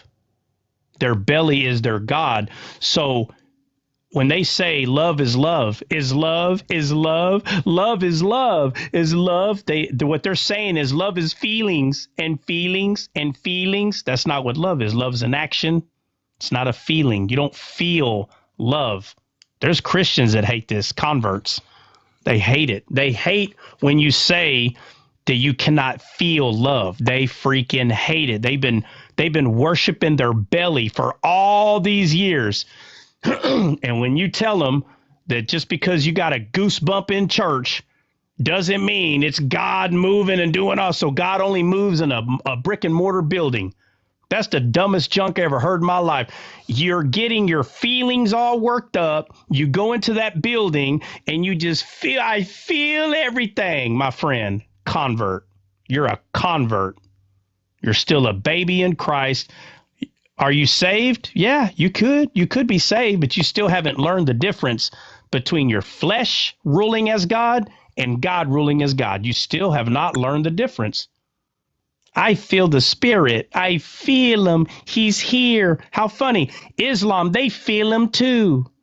The people that worship Thor. Oh, we feel. I had an experience. Bro, I can do this with every religion. They all feel something. And what I'm telling you is Christianity is the only one that you don't have to feel nothing. You rely on what is true. That's why Jesus said, fear not. Let your heart not, don't get in your belly. He's telling everybody, get out of your feelings. God is not in your feelings. He's in the truth, right? We make up this cute phrase, facts over feelings, facts over feelings. The only one that needs to be told that is the one that's always in their feelings. Facts is what's true. The fact, and the fact is Jesus died for us. And we receive his death, burial, and resurrection by faith. You don't receive that by works. You don't get saved by your works. You cannot work enough and try to earn heaven and then say, oh, I've worked so much, I understand the death, burial, and resurrection. What? Hold on a second. You tell someone, hey, how are you right with God? Oh, that's easy. Tell me. The Bible says right here, look what it says. It says that you have to works and then works. So do you understand the death, burial, resurrection and then work, or you work so much and then you just naturally start believing in the death, burial, and which one is it? Do I need the works to believe, or do I believe first and then I work? and then they answer you like a goofball. Oh, well, and they not all of them give the right answer. But the truth is, I don't have to do all the works. You don't get all the sin out first and then you believe. No, you come the way you are, you believe, and then little by little you start changing into the man that God wants you to be. But it ain't because of works. It's because you believed, he entered you, and now you can start acting out like he is. The works have nothing to do with that. If you receive the Spirit of God inside of you, and the only thing you think that's for, you think it's for you to stop sinning so you can be clean with God, you have someone has completely distorted the good news to you. That makes no sense. If you just imagine this, I received the Spirit. Watch this. You're not perfect. You're sinful. You're an enemy of God. Something's wrong with you. But the Spirit of God entered you. And what do the Catholics say? How could God enter something that's not righteous? And they fight for this Mary doctrine the same way he enters all of us, just like Mary. Why we were all, including Mary, enemies of God. Enemies. All of us, including Mary, she was an enemy of God, but he entered her anyway. All of us didn't become clean. We didn't go obey all the stuff, become clean, and then we became perfect like Mary, and then he entered us. No, we were not clean. We were his enemy, and he came in us anyway, and that's how we became righteous, just like Mary did. That's how Mary became righteous, because Christ entered her. Not before, not any other way, that way. Same way. On and on I can go with all that. Isn't the spirit was sent as a counselor? Well, what's your point? No, because you're saying no, don't feel the spirit, or whatever you said prior. I'm sorry. Well, my main question is, isn't the spirit the counselor? Yeah, but what's your point of asking that? Why are you asking that question? I'm asking because you brought up the spirit. Oh, I feel the spirit. Oh, a lot of people use the spirit, but they use it the wrong way. Yeah, I know, but why are you bringing up, isn't the spirit a counselor? What's that got to do with feelings? I'm trying to understand. You said a lot of emotions in the belly. Right, stuff. But what's that got to do with the spirit being our counselor? What does that got to do with that? I'm trying to understand what you're saying. Okay, because you mentioned the spirit, but you never mentioned that it was a counselor. Do I have to mention that, or do we already know that? No, I just want to make sure. You didn't mention it, and I haven't been in a lot of studies of yours. Yeah. This one is. Yeah. So the Bible tells us that the Spirit is our comforter, right? Mm-hmm. Mm-hmm. Yeah. Yeah. So you feel better now that I confirm that the Spirit is our comforter? You such a. Is that what we're doing here? You need confirmation? Okay, I thought we're past kindergarten. Can we get to fifth grade? We are past kindergarten. I don't know, because you're like, but isn't the Spirit our comforter? Like we learned that in I don't know, eighth, like when we were 8, maybe. You lucky. I love you. Hey, no, but that's how we got to do this, right? Like, I need to understand why you're asking. Watch this. Hey, be honest with me, Jen. Be honest. I'm going to do something, and the first thought that comes, don't lie to me. I want you to tell me the first thought. Okay, you ready? Let me know when you're ready, because I'm going to start talking. I'm ready. And I want the first, don't lie to me. The first thought that comes, I want you to say it. Let me know when you're ready. I'm ready, sir. All right. When I started Descaled, I told everybody that, boy, what I am doing is amazing. I have done a lot of great things. I wish y'all could join me and see how amazing that I really am. All right, ready? First thought. You're saying everything about yourself, nothing about God. Okay. So again, do I have to tell you that it was God, or do you already know? Well, I know But many won't No. I'm know. trying to show you something. Do I you know. see? No, I know, but I'm showing you when we get off the milk and we get on the meat, we don't have to keep going over this stuff again and again. You understand? I should not have to tell anybody here, God did it. Don't you already know? Do I have to reassure you that God did it every day? Do you want the truth? Yes. I need to know what are your beliefs. You know what I'm saying? If All you believe have to in do, the Spirit. all you have to do is listen. You don't have to ask. Just listen. Yes, sir. Just listen. So what I'm saying is a person, let's say a person that got saved yesterday. Okay. Mm-hmm. All right. They got saved yesterday and they come to descaled the next day. So they've been saved 2 or 3 days. They come to descaled. All right. They're babies in Christ, right? Mm-hmm. All right. So we're going to have to tell them that the Comforter, who is the Holy Spirit, comes and comforts us, right? Right. Okay. If our feelings told the truth, why do we need a comforter?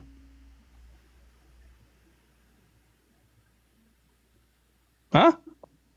Because the Lord said we need a comforter. I know, but if your feelings, because you said that I said that the spirit we feel. If it was okay, so if I was feeling God right, why do I need a comforter then? If I'm already doing it the right way, huh? Okay. Do you know what the comforter? You know how, your point. hold on. Do you know how the Comforter comforts you? Do you know how? Through the Word.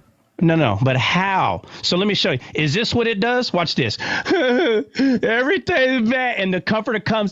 Ay, poracito. Is that what the Comforter does? Is that what it does? Tell me, Jen, is that what the Comforter? Hey, where's my Comforter? Please pat my back. I need comfort. Is that what the Comforter does? No. No. So then, how does the Spirit comfort us then? Huh? He guides us. No. I'm going to do it again. You're not getting. Okay, watch this. ¿Dónde está mi café, poracito? Ay, mijito. Ay. Is that how the Spirit comforts us? Is that how? No. How? Okay, if it doesn't do that, then what does it do? So if you're doing this, watch. I feel the Spirit. Oh, I feel it. Does the Comforter come and go, yes, I'm making you feel the Spirit? Is that what the Comforter? How does the Comforter comfort us? How does the Comforter comfort us? How? Yeah. How? By His Word telling us the truth. Okay, there you go.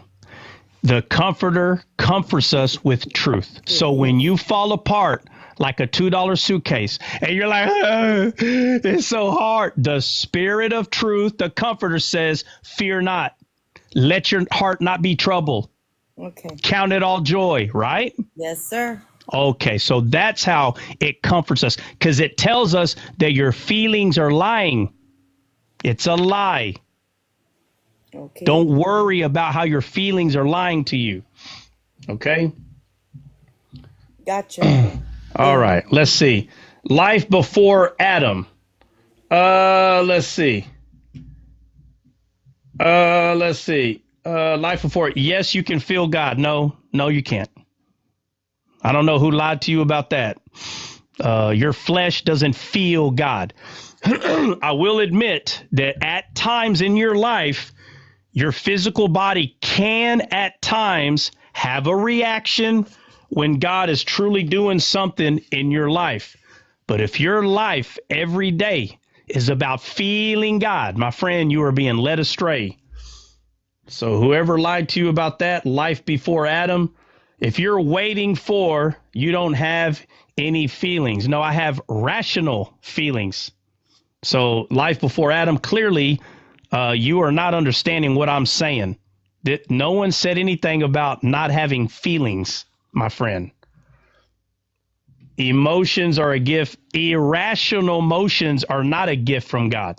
So life before Adam, is there a difference between irrational feelings and rational feelings? Let me ask you that. Yeah, Angela, there are times that you can feel God. Okay, there are times that it can happen. But if your life is about, quote unquote, feeling God all the time, that's not God. That's what I'm saying. God is not making everybody feel him. This is a lie. This is not true. That now what's happening is everybody's relying on that feeling. And if they don't feel it, then God's not there. This is a horrible teaching in the church today. I don't need to feel nothing. I know he's there. Period. I know he's there. So just to get back on track, so when you said something that kind of sparked something, 'cause I was wondering why at the age of 5, Mephibosheth became lame. And it didn't add up to me until you said when Saul died and Jonathan died, he became lame like we became lame when Adam fell.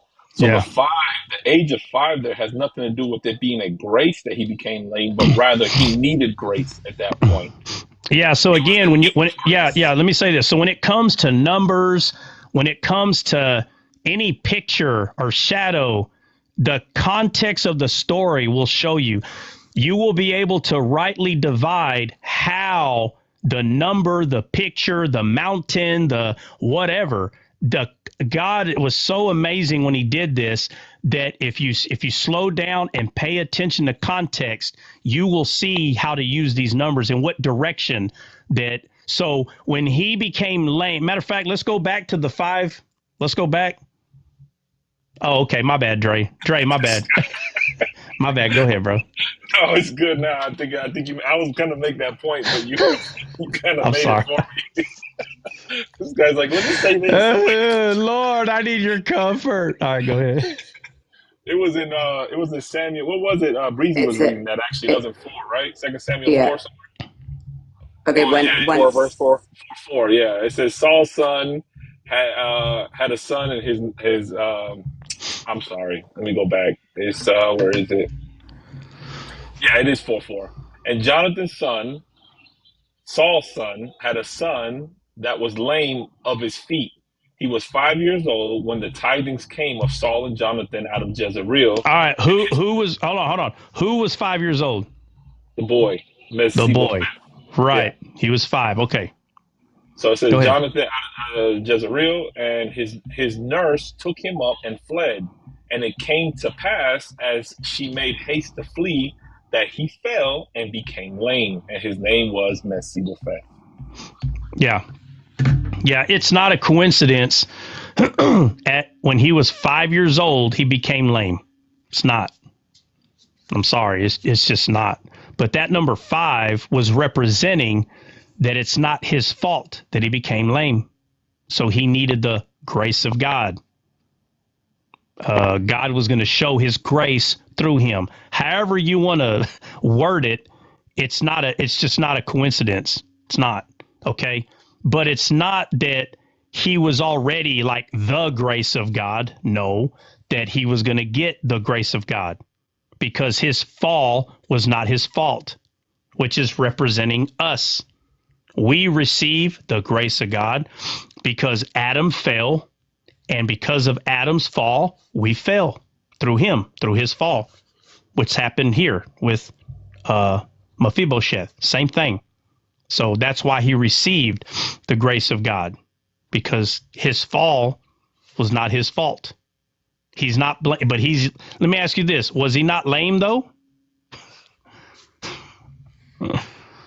He was lame. He became lame, kind of how we are. It would be the same concept of us being manslaughterers and not actual right. Because we weren't the one that emmed. It was Satan that did the emming, and by default, we become manslaughterers. Yeah. Let me say this. I know you're trying to get us back on track. Let me say this to life before Adam. Okay, let's see. The Holy Buddha. Okay, so life before Adam. Are you Buddhist? Let me see if I can get an answer out of this joker. Are you Buddhist? My God can never be obese. All right, let's not do that. Hold on. Let me just ask. Life before Adam. Are you Buddhist? I'm a Buddhist, and I'm a Christian. All right. Well, I don't know who lied to you. Okay, but you're not a Buddhist, and you're not a Christian. Okay, you may have many gods. Okay, but I'm not going to sit here and argue with you.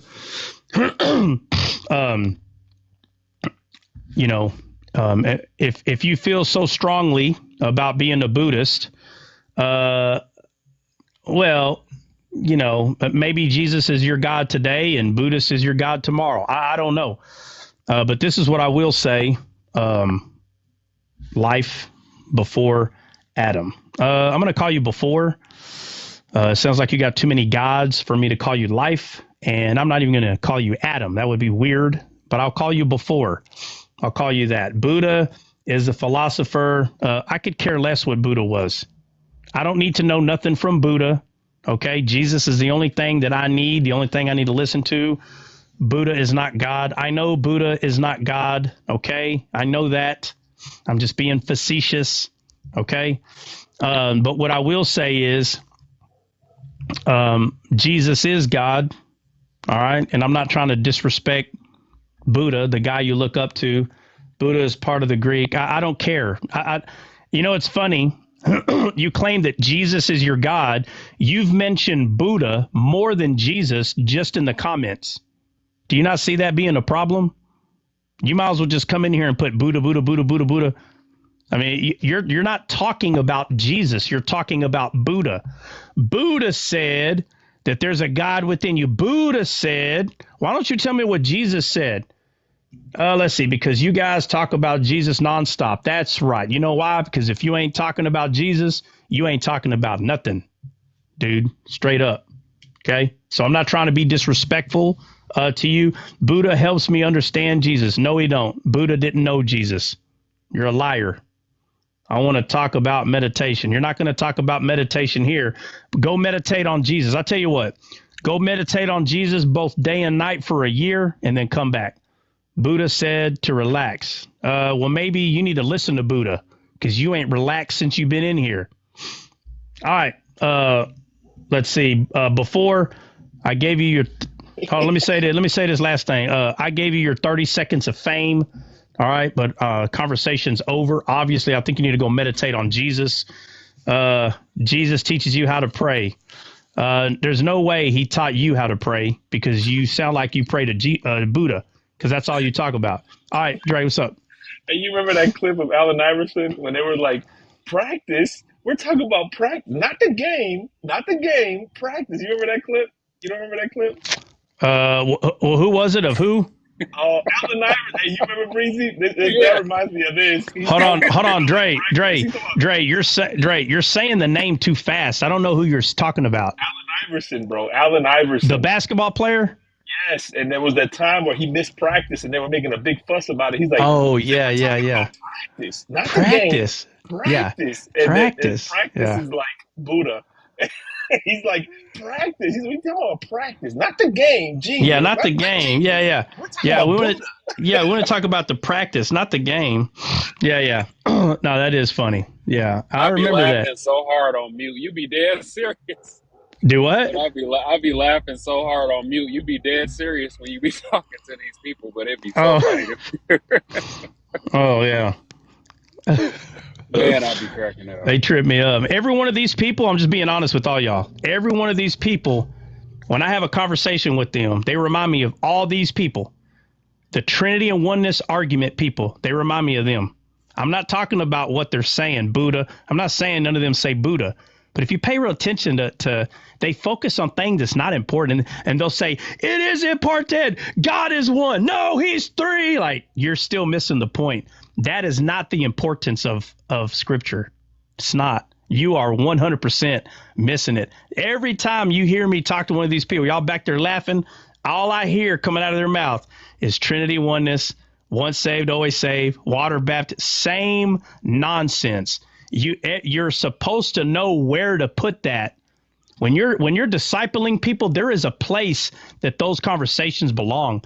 Those conversations don't become Jesus and the God.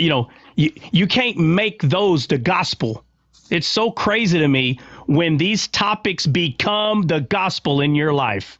Oh, man, it's crazy.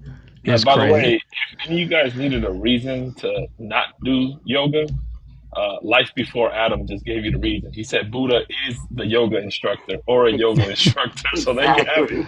From the mouth of the horse himself. Yeah. All right. Okay. Anyhow, all right. Let's get back to where were we at, Dre? Let's try to wrap this up. I got 10 minutes, maybe 20. We were talking about the number 5 when he became lame, which is a representation of us. That's the last thing you said. Yeah, it is that it was not his fault that there was a fall, but there was a fall. But it wasn't his fault, and we represent Mephibosheth. That's who we represent. So notice you have the father and you have Jonathan. That's what you have, right? You have two. You got two guys from the same bloodline. Two. Yep. Just like you have two Adams. You got two. So you got the one of the flesh that became unalive, which that would be the first Adam. Okay. And then you have the son. You have the son that the verse says, let me find this one that comes from the fallen, right? From Adam, but I'm doing it in the name of Jonathan, right? I'm doing it in the name of Jonathan, and Jonathan's name just happens to be Jehovah is giver. So he says, I'm going to do it in the name of the giver. Why? Because Satan is a taker. God is a giver. Jesus is a giver. So this grace was given to the one that had failed, not to uphold the one that the kingdom was stripped away. It wasn't to uphold the first Adam. It was for Jonathan, the giver, right? Which is representing Christ. That's what it's representing. But it's funny that King David is doing all this because it's pointing to wisdom, to how wisdom does it. Because King David is representing the position of authority that wisdom always sits in. Always, right? So even though David is a shadow of Christ, what you see happening is you have two. You have the fallen, and you remember Jonathan, even though in the real story that's his son. But the fact that David said, I'm not doing this for Saul, I'm doing it for Jonathan. God always says, I'm not doing it for any other reason but my name's sake. Or he'll say, my David's name's sake. And the same thing you see happening here. I'm not doing this for the one that fell. I'm doing it for the son. The begotten son. Not the one that fell, but for the son. And this son, Jonathan, his name just so happens to be Jehovah has given, or Jehovah is giver. And we know that God is a giver, not a taker. Satan's a taker. He's not a giver. Guys, give me a second. I'll be right back.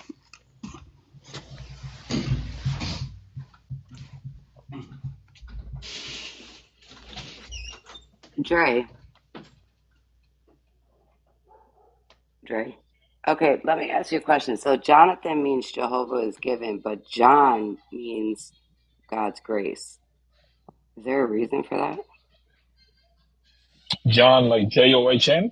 Yeah. Well, that's a Greek name. Oh, okay. Yeah.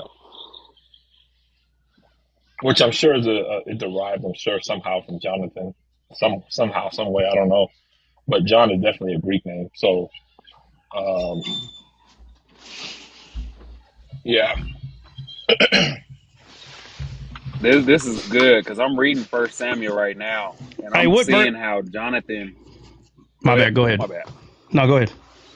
No, I was just saying I'm reading 1 Samuel right now, like literally right before we got on live today, and I'm seeing how Jonathan is making intercession for David as David is coming up. Like right after David slew Goliath, Jonathan gave David his armor, his arrow, and his sword. You know what I'm saying? Took him in like his own. So when we get here, it's crazy how this is all connected. That's all I'm saying. But go ahead, my Yeah. bad. What verse did we stop? What verse did we stop at? 4:4. 2 Samuel 4:4 is what last one we read. But Nina, Yochanan is John in Hebrew, but the word John in and of itself is a Greek name, so it derives from there. But Yochanan actually does mean Jehovah is gracious. Right. And John is English, obviously, because in Greek it's like Giannis or something like that, some weird, Right.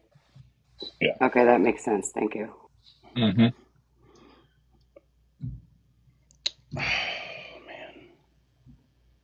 Yeah, in the chapter we left off on verse 8, but we did read 2 Samuel 4:4. That was the last one that we read.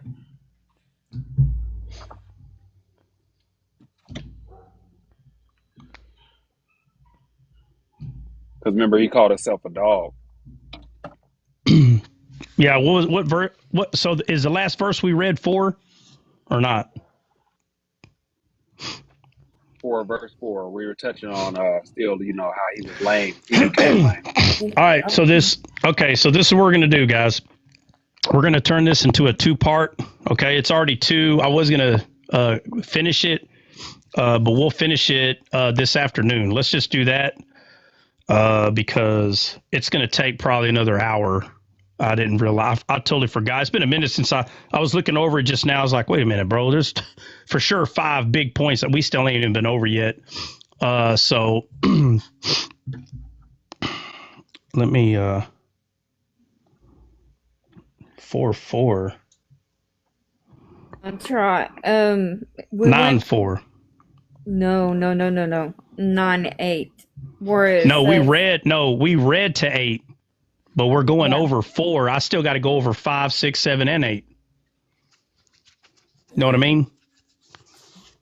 Okay, I get what you're saying. Yeah. We read to 8, but I'm kind of going over 4 and 5.